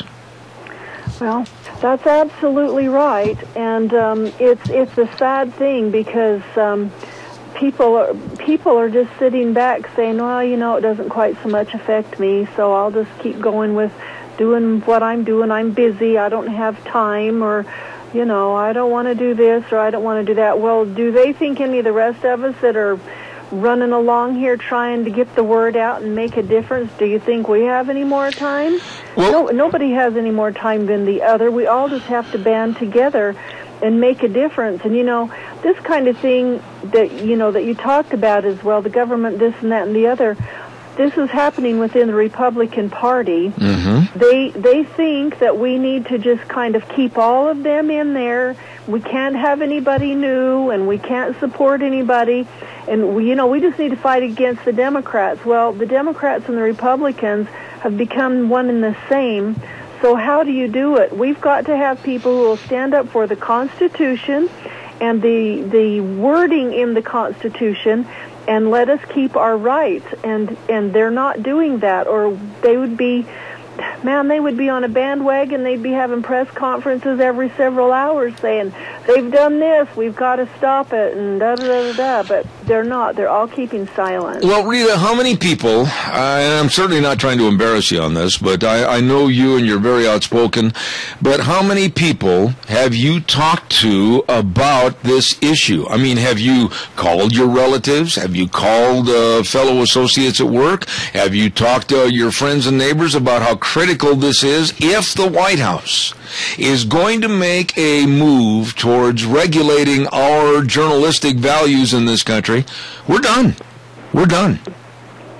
Well, that's absolutely right. The thing of it is, in the First Amendment, they have done all of the other things too. They don't respect our establishment of what religion we want to be in. They're prohibiting the exercise of freedom of speech or the press or the right of people to assemble. And what do they do to us when we petition the government to redress a grievance? They're trying to take all of it away from us, and then the Second Amendment comes along, and that's gun rights.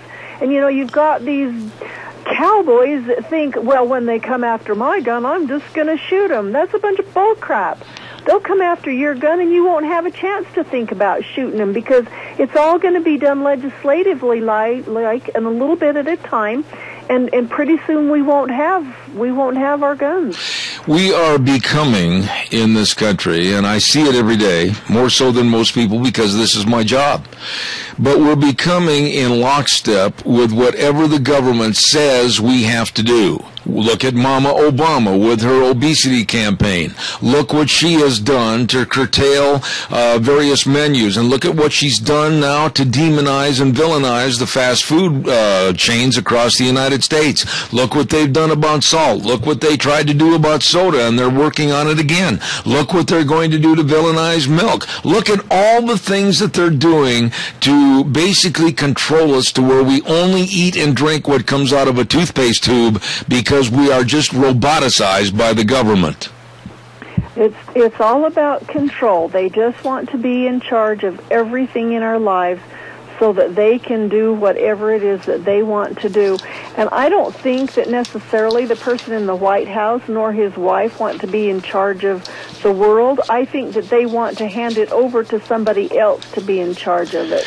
And let the UN or whoever be in charge of the world, and they're just the means of getting it done.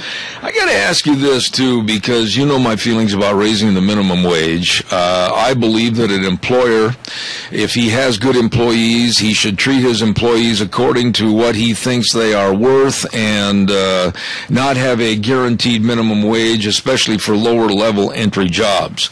But the CBO, the Congressional Budget Office, came out with a report that said, quote, minimum wage hike may cost at least 500,000 jobs. Well, immediately the White House came out and they said that no, they have no idea what they're talking about. It's a flawed report, even though the CBO is a nonpartisan report. And right away the Democrats are saying, oh, it's flawed, and the people that put this study together don't know what they're talking about. It's the same with global warming. People, critics like myself that don't believe in that garbage, right away we're Flat Earth Society members. We're not very smart. Have you noticed how the Democrats always demonize and lessen anybody that doesn't agree with them? Oh, absolutely. And if you'll notice, and I saw a montage of them yesterday of how all the different networks and everybody, and even the secretary, the press secretary for the president, was saying, well, this is going to be good, and this is going to be good, and they were talking about the CBO, the reports that they come out with, which is an independent report. Mm-hmm. They were touting it, and it was really good. And then when they came out and said that we might lose 200 or 2.5 million jobs because of Obamacare, all of a sudden, well, no, they're not accurate. They don't know what they're talking about. Exactly. And look at Sebelius the other day, and Caller will be right with you, when Sebelius is walking through a little garden by the White House, and she said, wow, there won't be any job loss. You can ask any economist. Well, that opened the door, and many economists, and even the former head of the CBO office said, she doesn't know what she's talking about. Well, there were many economists who said that way before she ever said that. Now she's like, whoa, in order to have credibility, I better say that it's our economists that have figured it all out. Absolutely. Caller, good morning. You're on the air. Go ahead, please. Morning, Zeb. You're talking about minimum wage increase is basically telling everybody who's worked hard for their life, who went to school or whether they didn't, but worked hard to get where they are and get increase in their pay and higher pay bracket, we're taking a cut in pay. Mm-hmm. I've busted my butt. I mean, everybody else who's gone through the School of Hard Knocks and college to learn a degree has put their own time and effort in to bettering their own lives, and to have somebody come along and say, well, so-and-so needs a little bit more money, it just makes my worth drop $3 or $4 an hour. Or the other side of that coin is, you as a longtime employee, you didn't get a raise, and so you go to the boss and you say, listen, all of a sudden it was mandated that this person get a minimum wage increase of $10.10 an hour. I want a raise. And see, this whole thing is nothing more than an incendiary device to inflate and make prices go sky high. Inflation could go as high as another 25% higher.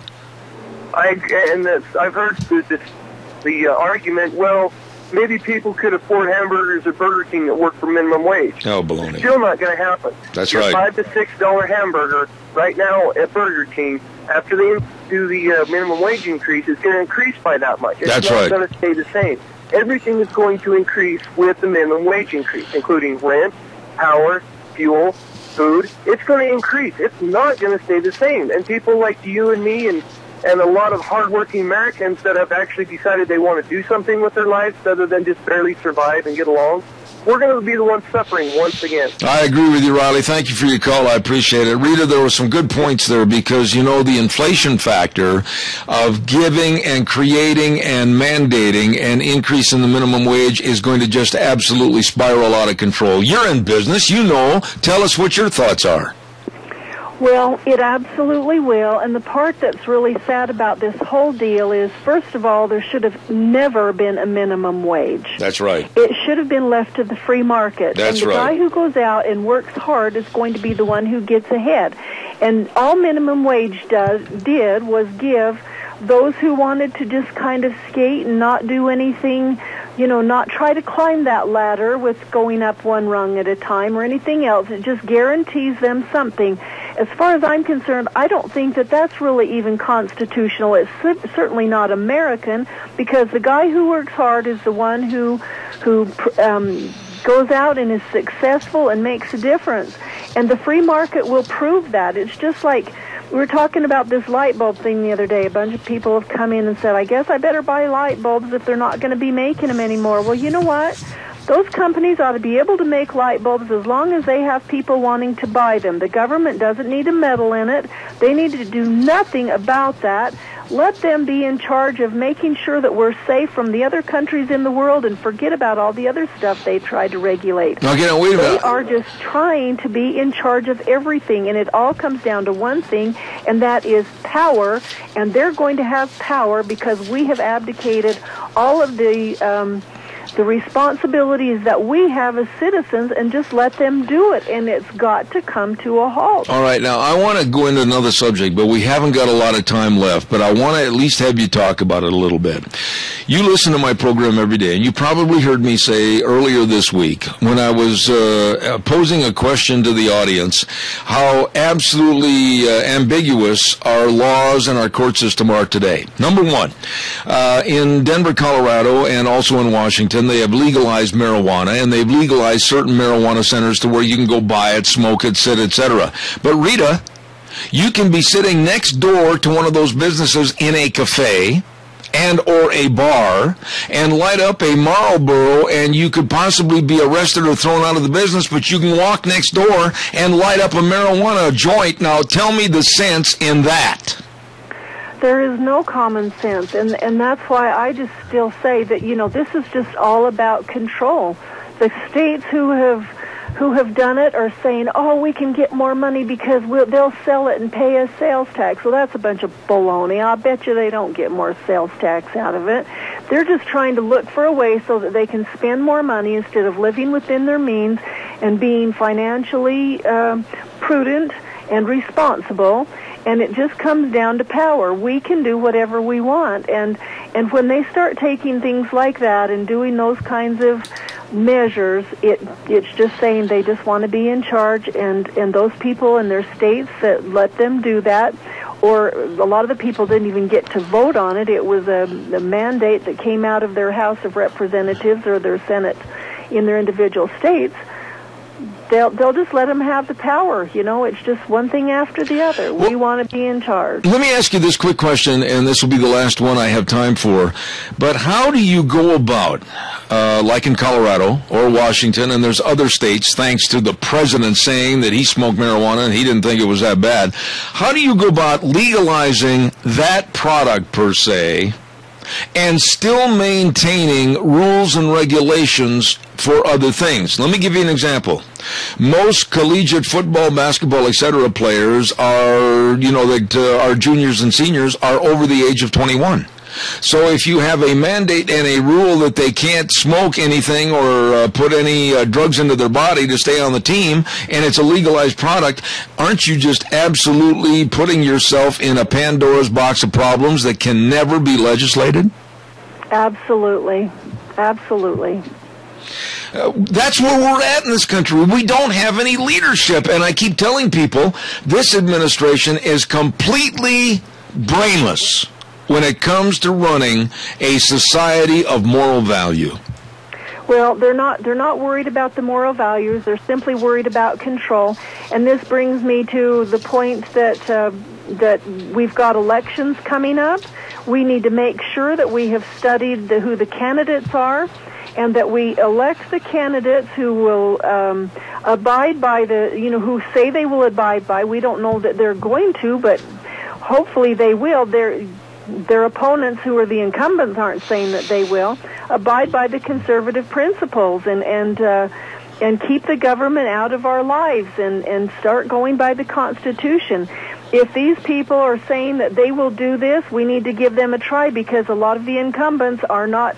They're not campaigning that I will go by the Constitution and will be fiscally responsible. And just like Simpson, I promise I won't vote over raw Labrador, which gives Idaho no vote at all, because I cancel his.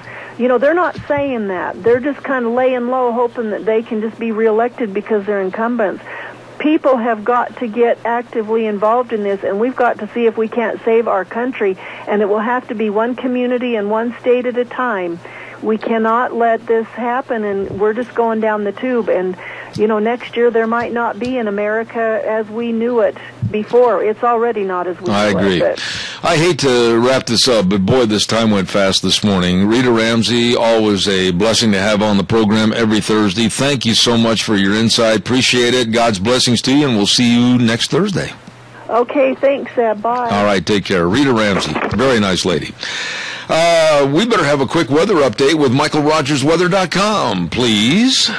Hello, everyone. It's Michael Rogers from MichaelRogersWeather.com. You got a pretty nice day. You start out this Thursday, working your way toward the weekend. Partly cloudy, becoming cloudy later on this afternoon. Temperatures will be in the upper 40s for the daytime high, and the middle 30s for the overnight low. It will continue throughout much of the weekend. Nothing in the form of precipitation in the forecast. Have a great weekend and have a great day. Enjoy the weather. It's the only weather you've got. Thank you very much, Michael Rogers Weather. Oh, my goodness. It's Thursday. Yeah, you're way ahead of me. I know you are. And it's mid-morning. Yeah, you're way ahead of me. I know you are. And I'm hungry. There you go. We touched on it. And I'm starving to death. Well, I know some great places to go for lunch today that you just absolutely will thank me for, telling you all about them and their location. How about Taco Bandito, 2301 Overland Avenue in Burley, with the Southern Baked Burrito, either soft shell or grilled shell. Oh, it's so good. Or how about the Chicken BLT Burrito, the Taco Salad Burrito, or the Nachos and the Chimichangas. Oh, nice people. Fantastic food all the time at Taco Bandito, 2301 Overland in Burley. And then, also, don't forget, Burgers Etc., 124 South Oneida in Rupert, and another location at 700 North Overland in Burley. Did you know that after 3 p.m. in the afternoon, they've got corn dogs and burritos for just 99 cents? I'm not kidding you. And then, of course, all the hamburgers and the cheeseburgers and the taco salads, everything, and they've got all the desserts, the great ice cream, and every Sunday, shrimp dinner special at the Burley store. Oh, you're gonna love Burgers Etc. in Rupert and Burley. Don't forget it. Well, let's head over the bridge just a little bit. Yep, over the viaduct. Oh, there's Steve-O's. Whoa, hit the brakes. 290 South, 600 west of Hayburn. Food made the way you like it. They've even got a kids menu. Yeah, they do. And one of my favorites over there, the pork chops with the salad and the choice of potatoes. Dynamite. That is good. Friendly servers, dedicated staff. You're going to love it, and they got hot homemade soup made fresh every day. You're going to love the menu. Everything at Steve-O's in Hayburn. Food made the way you like it. And last but not least on our little tour this morning, let's stop at the AC Drive-In at 601 East Main in Burley.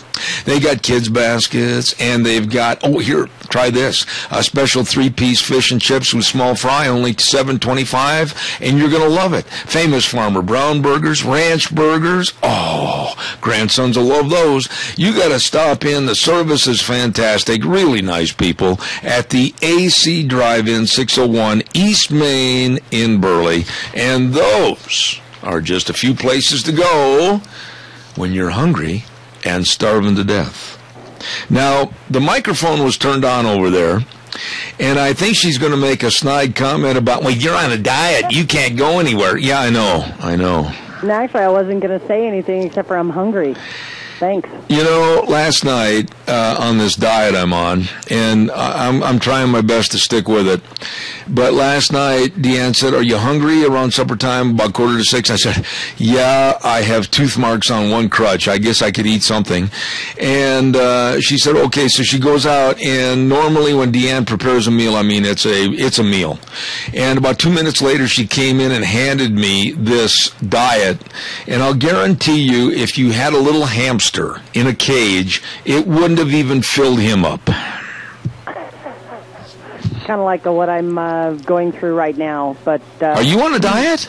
No, gosh, no. I'm on a seafood diet. I eat it. Yeah, but you always, like Deanne, you can eat, and still maintain where you can take a bath in a shotgun barrel. Pretty much. Yeah. You know, and I was actually looking, and this is sad to say, I was looking at myself in the mirror this morning, and I'm thinking, you know, I need to gain some weight, so I think I'm going to be hitting the carbs. And thanks a lot. I know. Biscuits and gravy and everything else. I know. I got my protein shake, and I got my little breakfast sandwich that I haven't eaten yet, and I think I'm going to devour that because you made me hungry and starving to death. Thanks a lot. I got to go to the news right now. I'll be back in 6. Don't go away, anybody. Great guest coming up next hour.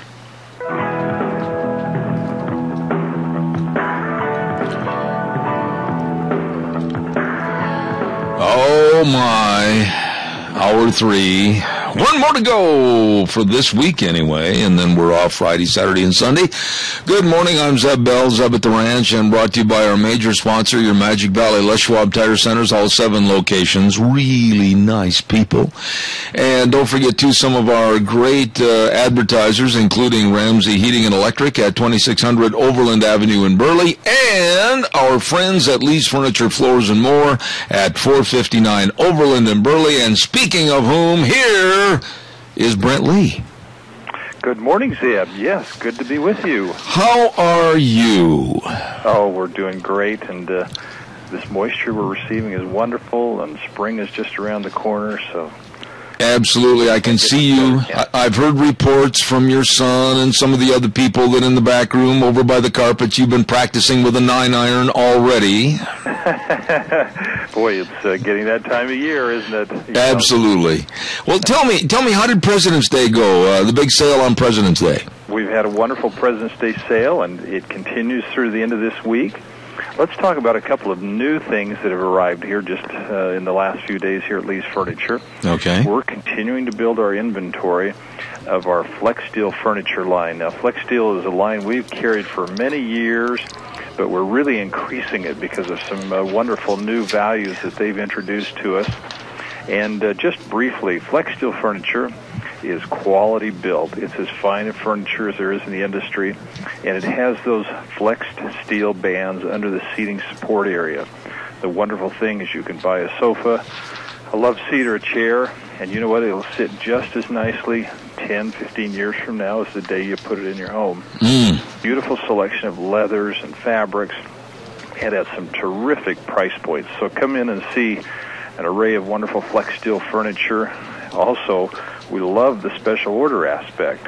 If you see something that we can put a different application on by way of fabric or leather, we can generally have that in just a matter of a few weeks. So thrilled about that. So come in and see that new Flex Steel furniture that we've got in. All right. And another thing that I know, I really look up to you because you are the encyclopedia, a walking encyclopedia of furniture and carpet and flooring and mattresses. Okay, Mr. Encyclopedia, what's the carpet situation look like? Okay, I'll tell you what we've just received this week that we're thrilled about.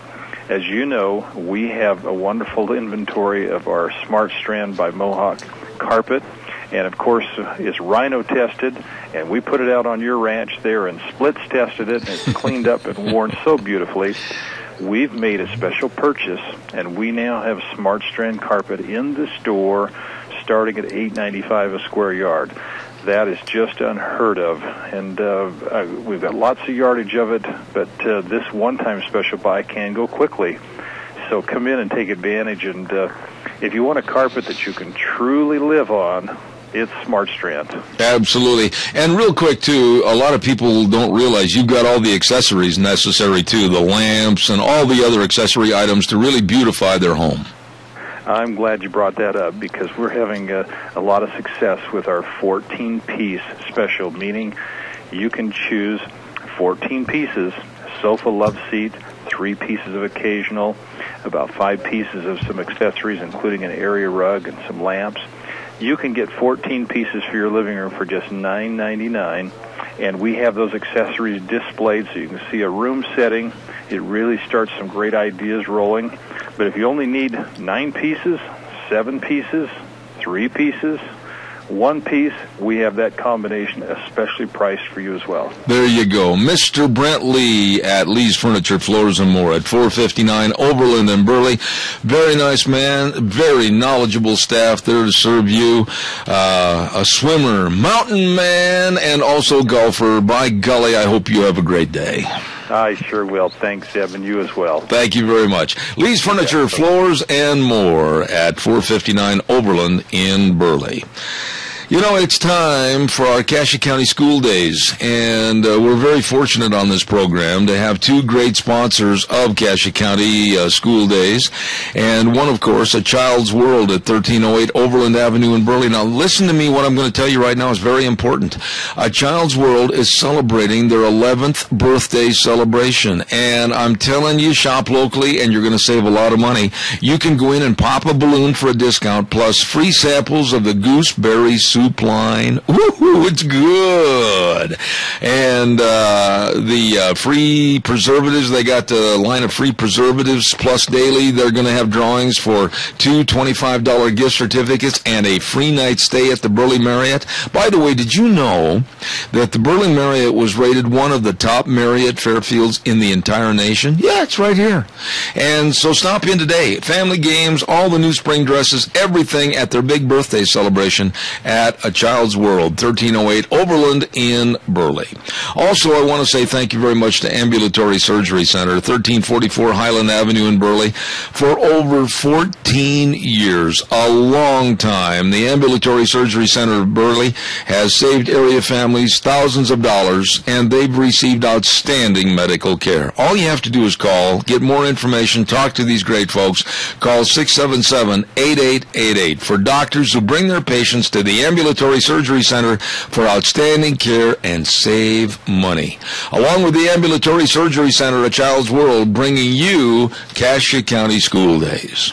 Now this morning, and I'll say this up front, we have a gentleman by the name of Kevin Bushman that's going to be on the air with us, and I'm going to tell Kevin this right now. Kevin, when it comes to technology, and when it comes to anything with high-tech or describing or explaining anything with high-tech, you are talking to the dumbest cowboy in the world. So good morning, Kevin Bushman. How are you? Good morning, Mr. Bell. How are you? Well, first of all, let's get on the right foot. Call me Zeb, I'll call you Kevin, and we'll at least have that in commonality, okay? That sounds great. Thank you, Zeb. All right. Now, you are the Cassia County District Technology Coordinator. What does that mean?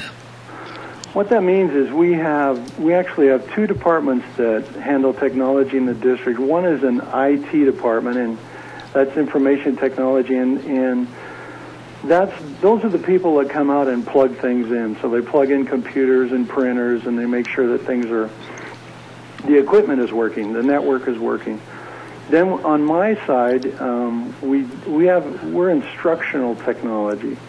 So what that means is we go out into the classroom and we work with teachers and administrators, and we try to show them how to integrate technology into their classroom to improve instruction.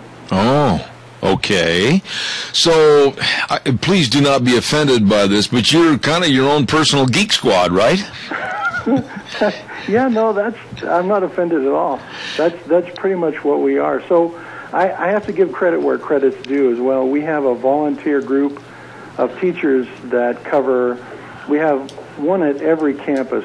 So some of the bigger buildings like Burley High School, they have their own, we call them core tech people. So those people are the ones that when a teacher has a problem with something during the day and they need help, and not a machine problem, but a software problem, then we have one of those people in every building, and we're fortunate to have them because they provide the backbone kind of tech support on the day-to-day basis for those teachers that need help with those kind of issues.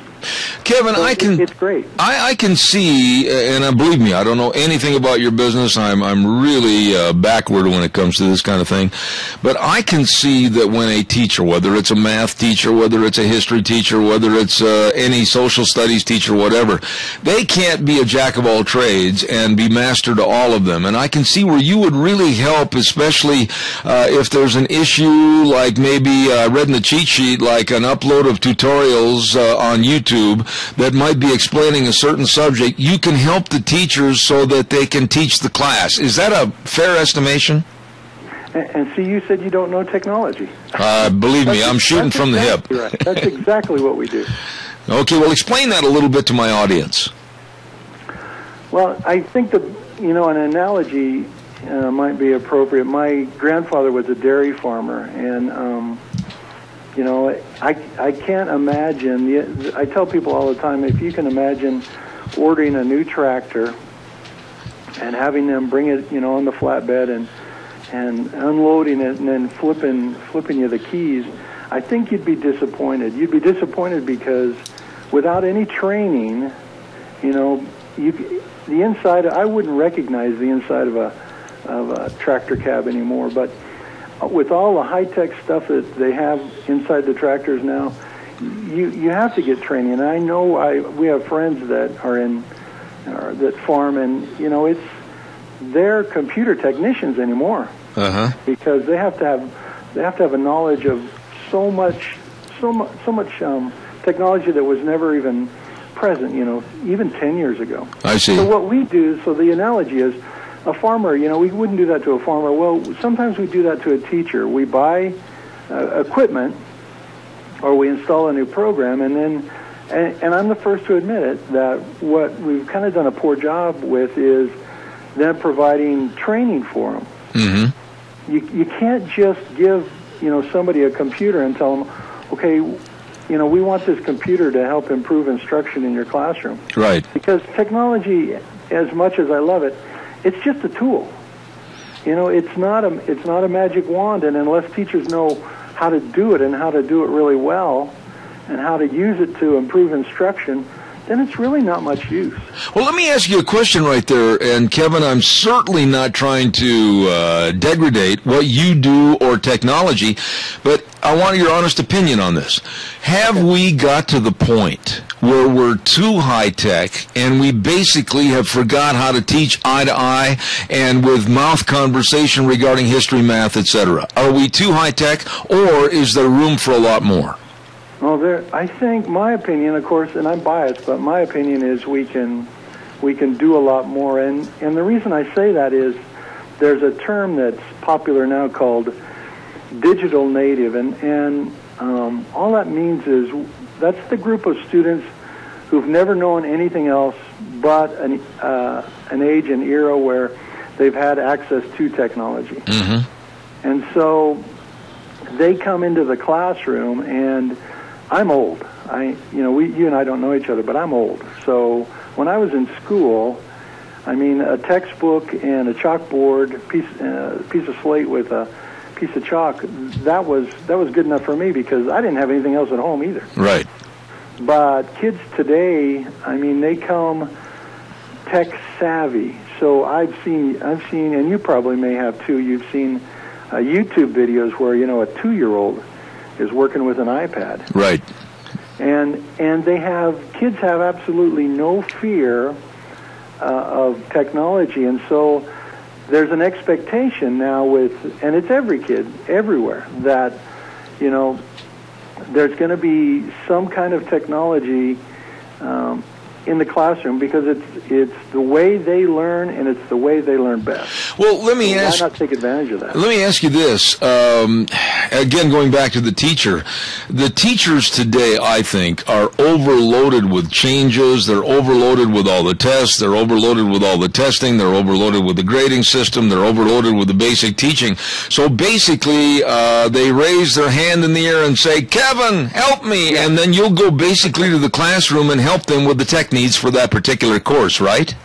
Correct.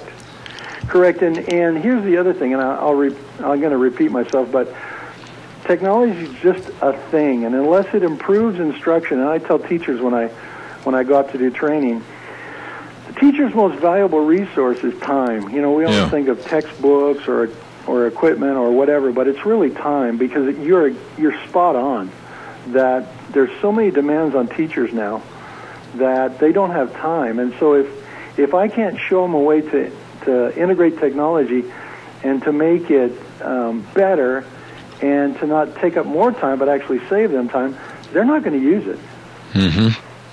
They're not. And so I don't know if you want to go into this, but one of the tools that we use for teachers is a software application. And what I do is I go in and I show teachers, you can give a test, and you can give it with, we call them clickers. You probably, well, maybe not, but they're little handheld devices where you can enter an A, a B, a C, a D. Or, you've probably seen it. So you could use a clicker to give a test. Now, in the old days, and again, I'm old, but in the old days, we would get if you were a high school English teacher, on Friday, you'd get 175 exams, or a math teacher, and you'd take them home over the weekend, and you'd do your best to grade them and bring them back on Monday. And the reason that you do that is not just to give a grade, but to know that, and I'm going to just make up names, that Billy and Harry and Sally understood the material, and these kids don't understand the material. Yeah. So now with this software application, we can build a test, and I help them build a test, and then we can give the test with a clicker, or they can take it online. And here's the cool part.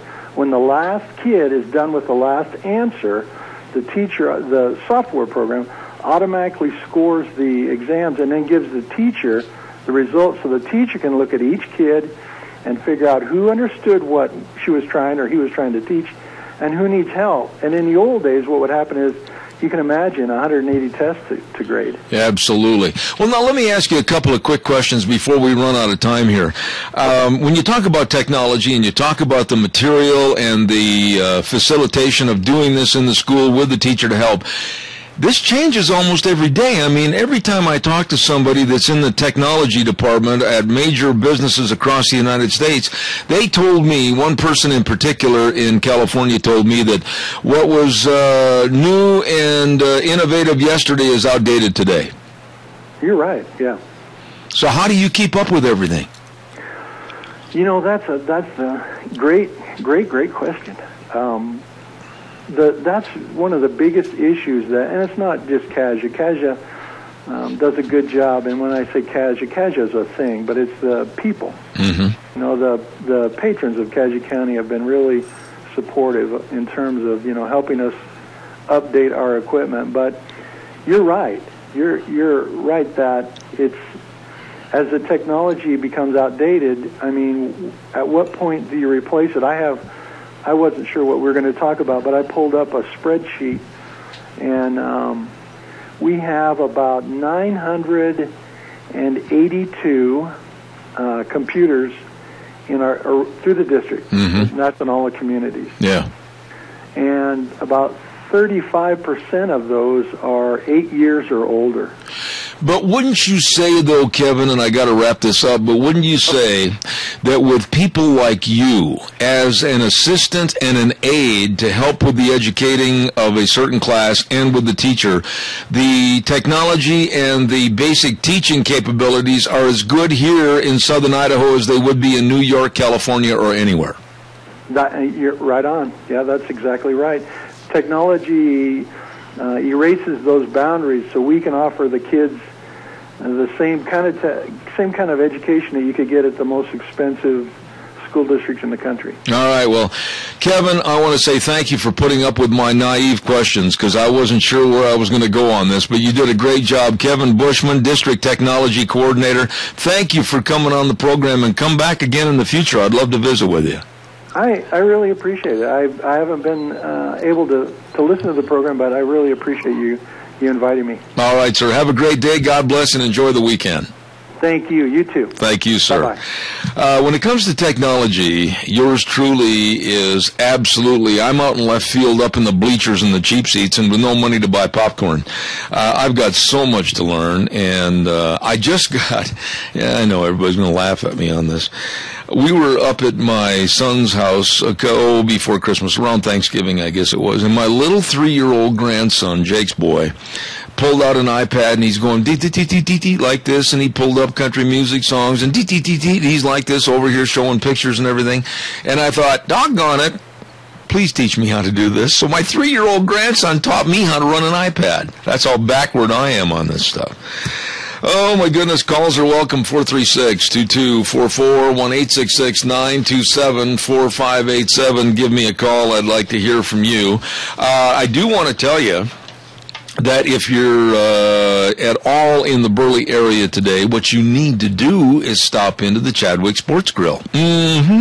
139 West Main in Burley. Oh, they've got such great food there. I love the atmosphere with all the different sports paraphernalia and all the memorabilia and the pictures and everything. I just love it. And today they've got chicken Alfredo with garlic toast and soup or salad for just $5.95. Wait a minute, $5.95? Are you kidding me? Wow, what an economical price. Chicken Alfredo with garlic toast, super salad, just $5.95. At the Chadwick Sports Grill, 139 West Main in Burley. You stop in and see them today. Now, I suppose, Gina, you know all about all the different geek stuff, don't you? I know my fair share. I don't own an iPad or anything related, but I'm fairly computer literate. I got rid of the computer, my laptop. I got rid of it, and I went to the iPad. Yeah, I did. And little by little, inch by inch, step by step, like a Three Stooges or a Abbott and Costello routine. And it's basically a Three Stooges routine. I'm learning how to do that. My son wants an iPad so bad, and I know at the school at St. Nicholas they're introducing iPads, and so he's very, very excited about that, but I refuse. I don't own anything or Apple related. Do you ever get, I don't even know how to phrase this, my cell phone just went off and I have no idea why they call while I'm on the air, but we'll call them back. Do you ever get a little bit inhibited, or I guess the word could be fearful, as to how much has changed in our lifestyles and how much we accept as being normal today with all the technology and everything? 20 years ago, I never even thought of some of this stuff would ever come true.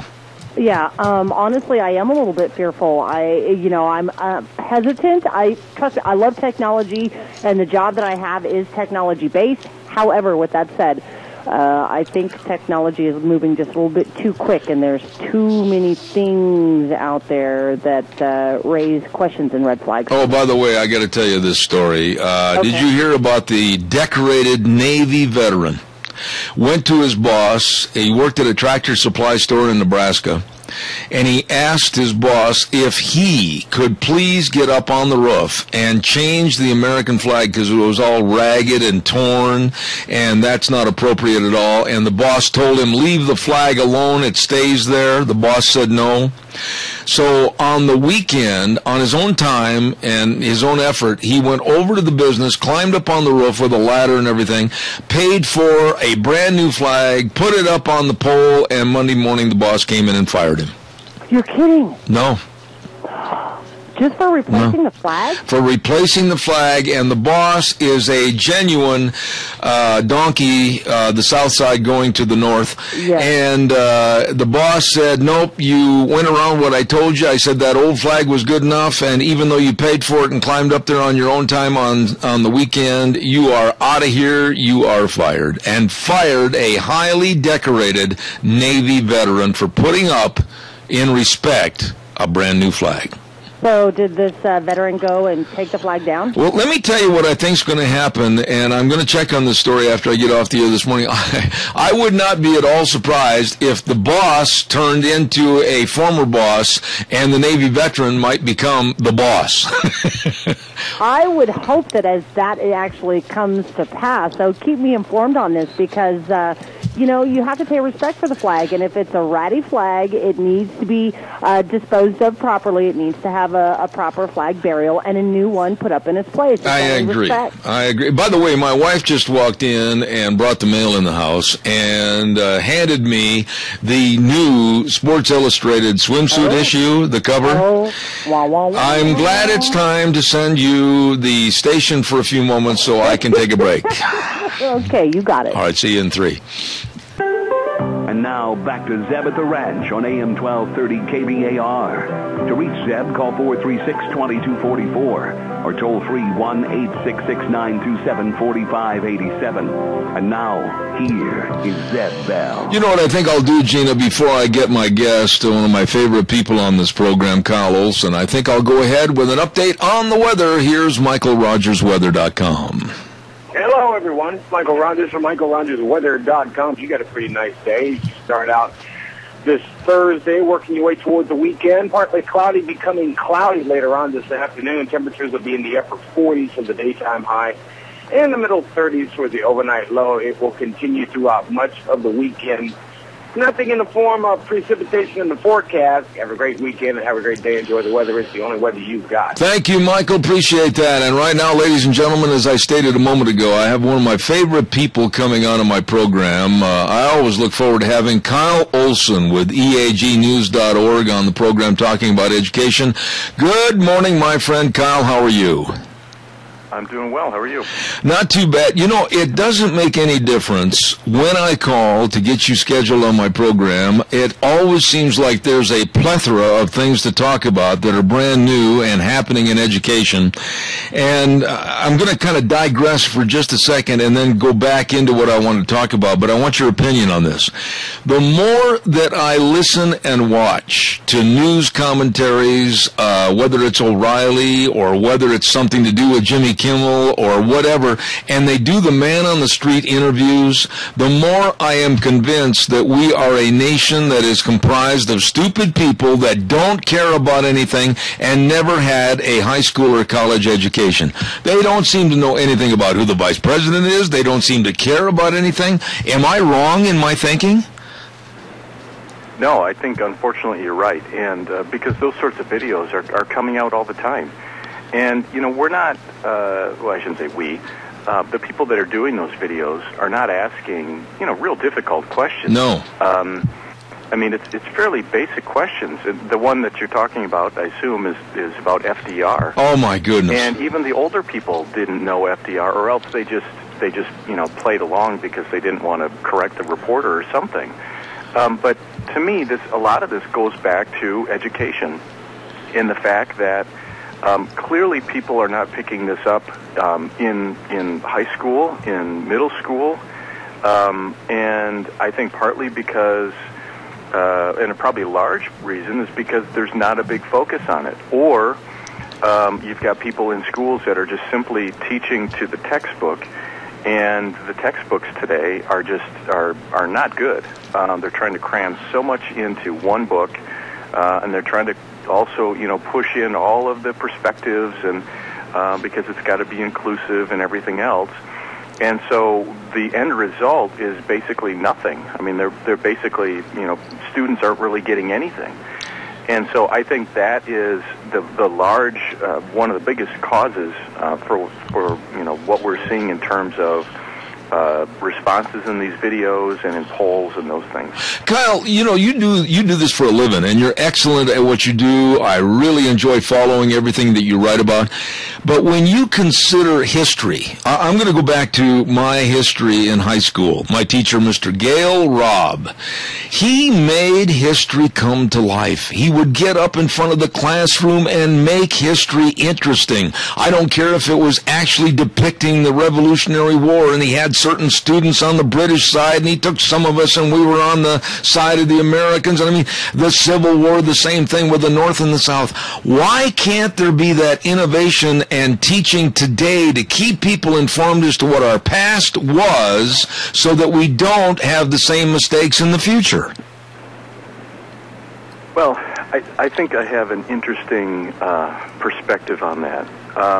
I think partly it's due to accountability that's being injected into the system. And what I mean by that is for a long time we have not had accountable schools in terms of being able to measure how students are doing, how schools are doing, how school districts are doing, those sorts of things. And now that there is a move to hold teachers accountable for student achievement and to really, assess how the education system is performing, I think there is this overreaction that's going on where now we're only teaching to the textbook, we're only going to teach to the test, we're only going to do the basics versus giving kids a well-rounded education. And when I say well-rounded, I don't mean the typical, well, let's, have kids learn all sorts of things that have nothing to do with the basics, and basically crowding out parental responsibilities. Mm-hmm. But what I mean is you're only having, you have a situation where only the textbook is being used. They're not going outside of what is going to be on the test because the teacher is going to be held accountable for how that student performs on that particular test. Now, in principle, I agree with that. I think that teachers should be held accountable for student performance, but the trouble is we have gone decades without that sort of model, and now suddenly it's happening, and I think everybody's freaking out. Okay, now let me revert back to something you said a few minutes ago about textbooks. I've got a really naive question about textbooks.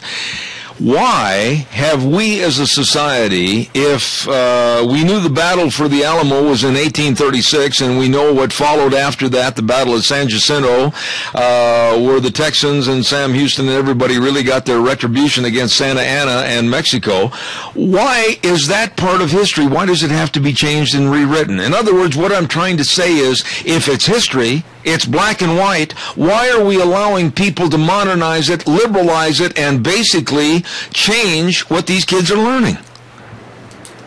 Because I think the values of the education system have changed. I mean, before it was just simply, let's tell history. But then what has happened is we are in a place now where we need to include all of, the perspectives, and we need to have a multicultural education. And that is the value set of the government education system. And so I think, one, that's the value set, but you need to look higher up the river, if you will, and look at, this is also the perspective of the teacher colleges.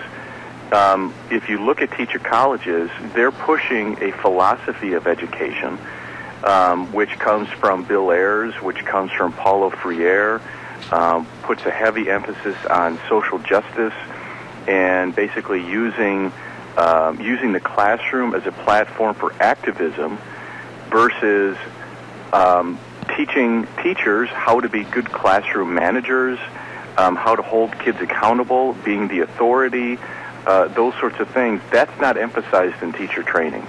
The social justice and all of that is what's being emphasized in teacher training.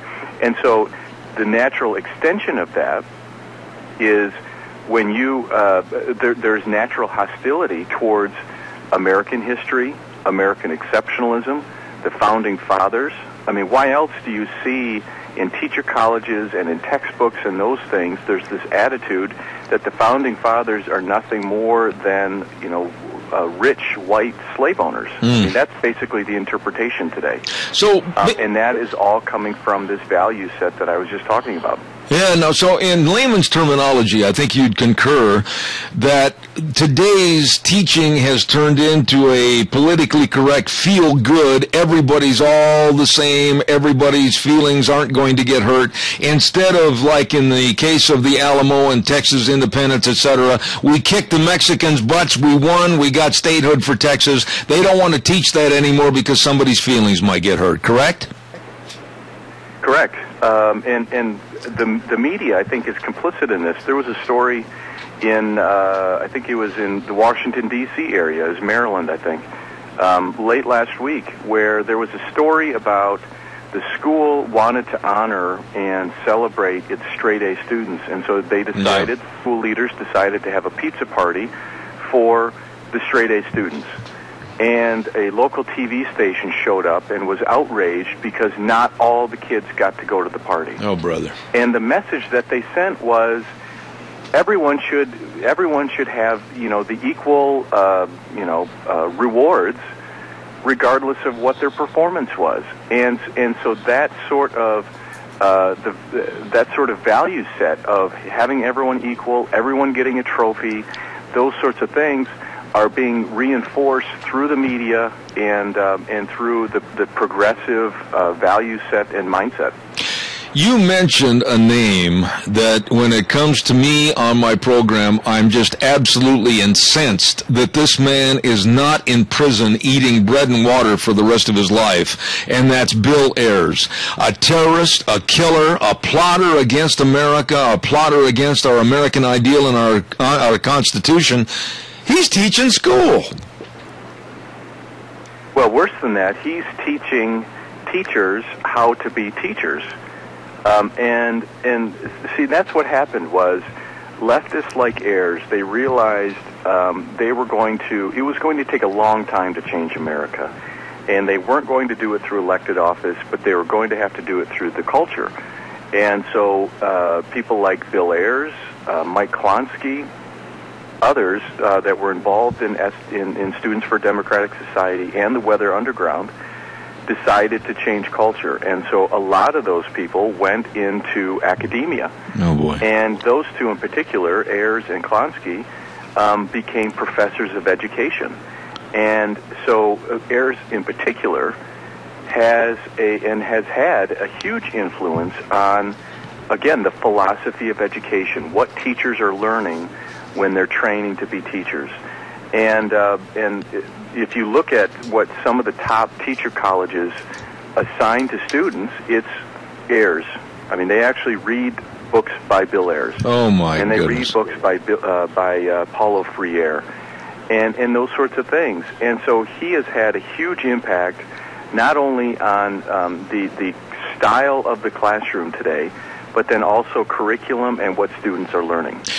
The other day, I think it was Monday, I had a call from one of the think tanks on the East Coast in Washington, D.C., and one of my good friends back there alerted me that the government is actually training teachers, per se, to train parents on how to be better parents according to government standards. And then I picked up the cheat sheet for you today, and I was reading about the district to analyze mental well-being of students while its academic health is suffering, and basically that's exactly what's going on, where the government now wants to influence the entirety of the whole student from the time they get out of bed until they go to bed in the evening. Go ahead and explain that.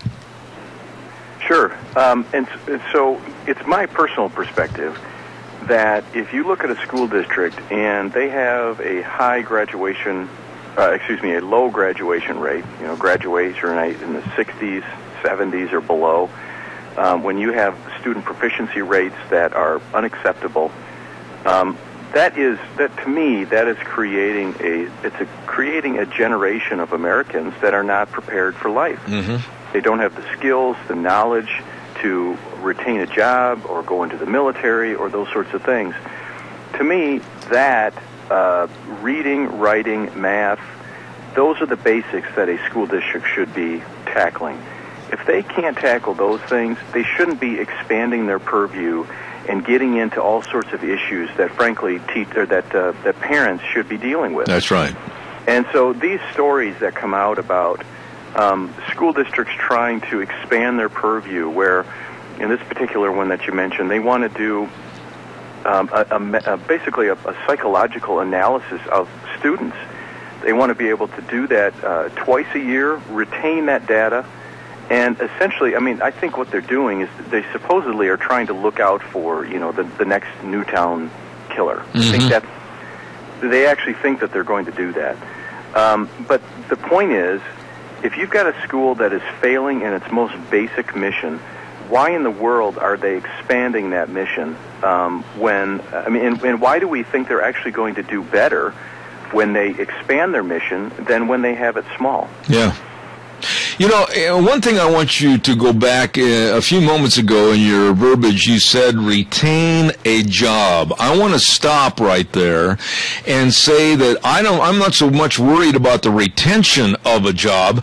I'm more worried about the obtaining and learning how to get a job, aren't you? Yeah, that's a good point. We have, and I'm not suggesting, one of the things of Common Core is that they want to prepare workers, and I'm not suggesting that we, have an education system that simply prepares workers. That's not my point. The point is, we should have people who are highly educated, who can be in a position where they can start their own business, they can work for someone else if they choose to. But the value set that they receive through education is that hard work pays off, that timeliness, and appropriate behavior, appropriate dress, those sorts of things. There's a value in those, but unfortunately, a lot of times we're not seeing those values espoused by the education system. I mean, we have talked a lot about how there are philosophies in education that want to set different standards for students based on race. And to me, that all that's doing is setting kids up for failure. And it's setting kids up with this belief that, well, because I'm of a particular race, then these are going to be the standards set for me. Well, when you get out into the real world, especially in the private sector, there are no double standards. And everyone is held to the same standard in terms of showing up on time, how they treat co-workers and customers and those sorts of people, how they dress, those sorts of things. There are expectations. And if kids aren't learning that in K-12 and in higher education, then they're going to have a tough time as they grow up. What you just said is so on the mark, because just the other day before yesterday, I was listening to Dr. Ben Carson. I have the utmost respect for him and his ideology as how America should be, and he said, forget color. Forget the color of a person's skin. Let's start checking on their ability and their talent and go from there. That's right. I mean, is there anything more racist than setting different standards for people based on race? Absolutely. And what's interesting is it's the leftists that are doing that. And Andrew Breitbart, one thing that I learned from Andrew Breitbart was that you can always tell what the leftists believe because they try and project it on you. They try and project it on conservatives and people who believe in free markets. So when you hear, the racist accusations and you hear the sexist accusations and those sorts of things, it's the left that is trying to put people in boxes based on orientation, based on race, based on income brackets, and all of that. And but conservatives say no. We should have more freedom. We should have more. We should have a higher performing education system, so people are prepared and have the ability to choose what they want to do in their own life. And those philosophies, can't be more opposite. Absolutely. Real quick, and I've only got a couple of minutes left here, but I've got to have you highlight about that Kenosha, Wisconsin school board member that was elected to the school board at age 19, and then he gets arrested for drug paraphernalia. What's the union going to do? Are they going to try to keep him on his duties, or are they going to let him go? Well, my guess is they will try and protect him. He so far has refused. Well, let's back up for a second. So his name is Kyle Flood. He, as you said, he was just a recent graduate from the Kenosha School District in Wisconsin. got elected to the school board with union backing, and they have been trying to, in my opinion, the school board has been playing games with Scott Walker's law dealing with collective bargaining, and Kyle Flood was one of the leaders in that. And then he received a citation for having drug paraphernalia. There's some more information that's about to come out, maybe tomorrow. So stay tuned for that. But no, I anticipate the union will stand with him because he is an ally on the board there. You're the best. Tell you what, Kyle, I look forward to having you on the program every single time. Kyle Olson, EAGnews.org. God bless you, my friend, and take care. We'll call you in a couple of weeks and have you back. Sounds good. Thank you. Thank you, sir. Very well done. It's just unbelievable. Bill Ayers, one of the first stories that we talked about. A terrorist. He tried to kill us. And now he is teaching freedom from his viewpoint, imagining that we live in a socialist America. Bill Ayers. Oh, by the way, a friend. Maybe just an acquaintance, the Obamas would say, but he lived down the street from him in Chicago. You make up your own mind. Hey, don't forget Founders Celebration going on right now at your Magic Valley Les Schwab Tire Centers in honor of Mr. Les Schwab. And I say Mr. Les Schwab because he was a gentleman. Very, very honored to have met him. And with the Founders Celebration, they've got a lot of savings on a lot of things going on at all 7 locations of your Magic Valley Les Schwab Tire Centers, like $50 off custom wheels when you buy a new set of 4. I'd love to put a set on my pick-em-up truck. And also great buys on tires. They got some of the passenger car tires starting at just $39.99. And the best in brake service. I mean, always the best in brake service. Really good. Front end alignment, shocks and struts, the batteries, everything. These folks are good. Lane and Rupert, Dave on Blue Lakes and Twin, Mike and Buell, Mike and Jerome, the Twist family and Paul. Oh, by the way, don't forget the big chili feed like I've been telling you about this Saturday right there at Magic Valley Tires and Paul. Old Smiling Max and the crew. And then, of course, John on Pole Line and Twin, and Randy on Overland and Burley. The best, your Magic Valley Les Schwab Tire Centers. Okay, let's take a little look, if you would, at what's going to happen next week on the program. And this is really important because I know we just had a call come in while I was on the air. Dan took it. I am going to be gone only on next Wednesday. Now, what's going to happen on Tuesday afternoon, Deanna and I are going to run to Salt Lake, and Wednesday morning I've got a bone scan on my leg and everything to see how we're doing, and Sharon and Gina are going to do the program. That's Wednesday only, and then on Thursday I'll be home back here, and we'll have lunch bunch on noon at Thursday at Denny's next Thursday. Don't forget that, okay, at 11:30. Quick call. Caller, good morning. You're on the air. Yeah, I read your newsletter, Zeb. Open message to Deanne. Next time he hollers at you, Deanne, stop the truck, open up the pickup rear gate and say, get in there and stay. That was one of the options that she did give me that day that I didn't put in the newsletter. Okay. Along with some other verbiage that I couldn't include in the newsletter. I know. Have a good one. Okay, goodbye, Al. And by the way, if you'd like to get my weekly blog, Cow Pies and Coffee Cups, just go to zebbell.com and you'll find all the buttons that'll tell you what to push. John's got it all set up for you, and put your address in there and we'll make sure it gets mailed to you. Right now, the Cow Pies and Coffee Cups is going to, with the reproduction from other sources in the United States, we're going to over 30,000 homes estimate. So it's really going out there. You want to get a copy, let us know. Monday on the program, of course, open forum in the first part of the morning, and then Frosty Woldridge, and then we're going to have the Alliance Defending Freedom. We're going to talk to Cordell Sheridan about his great big bull sale. And then at 10:06, we're going to have back on the air the gentleman that we couldn't catch the other day, and boy, I want to get him on here so bad, and that's James Taylor with the Heartland Institute that's going to refute and absolutely stomp in the dirt John Kerry and Obama on global warming or climate change. And then at 10:30, we're scheduled to have a gentleman running for governor of the state of Idaho, Russ Fulcher. All that's going to be on Monday of next week. So, Gina, I want to say thanks to you for everything you did this week. Excellent job. Thank you. And I hope you have a wonderful weekend. I am going to get up from this table after sitting here for 3 hours and hobble out into my geezer chair and relax for a few minutes. AKA take a nap. No, I'm beyond that today. I can't. I don't have time. Oh, okay. I might later, but not at this particular juncture. Well, have a nice little nap for me, too. All right, and then, again, next week, I am definitely going to get a hold of Ken Lee and have him on the air talking about this loss of freedom of speech with the press, and I think it's an issue that we really need to stay on top of. Agreed. I think you need to get him on the air. All right, God's blessings to you. Have a great day. Don't forget the way things were or the way things ought to be. Zeb at the Ranch, Zeb Bell. God bless. We'll see you Monday at 8:06.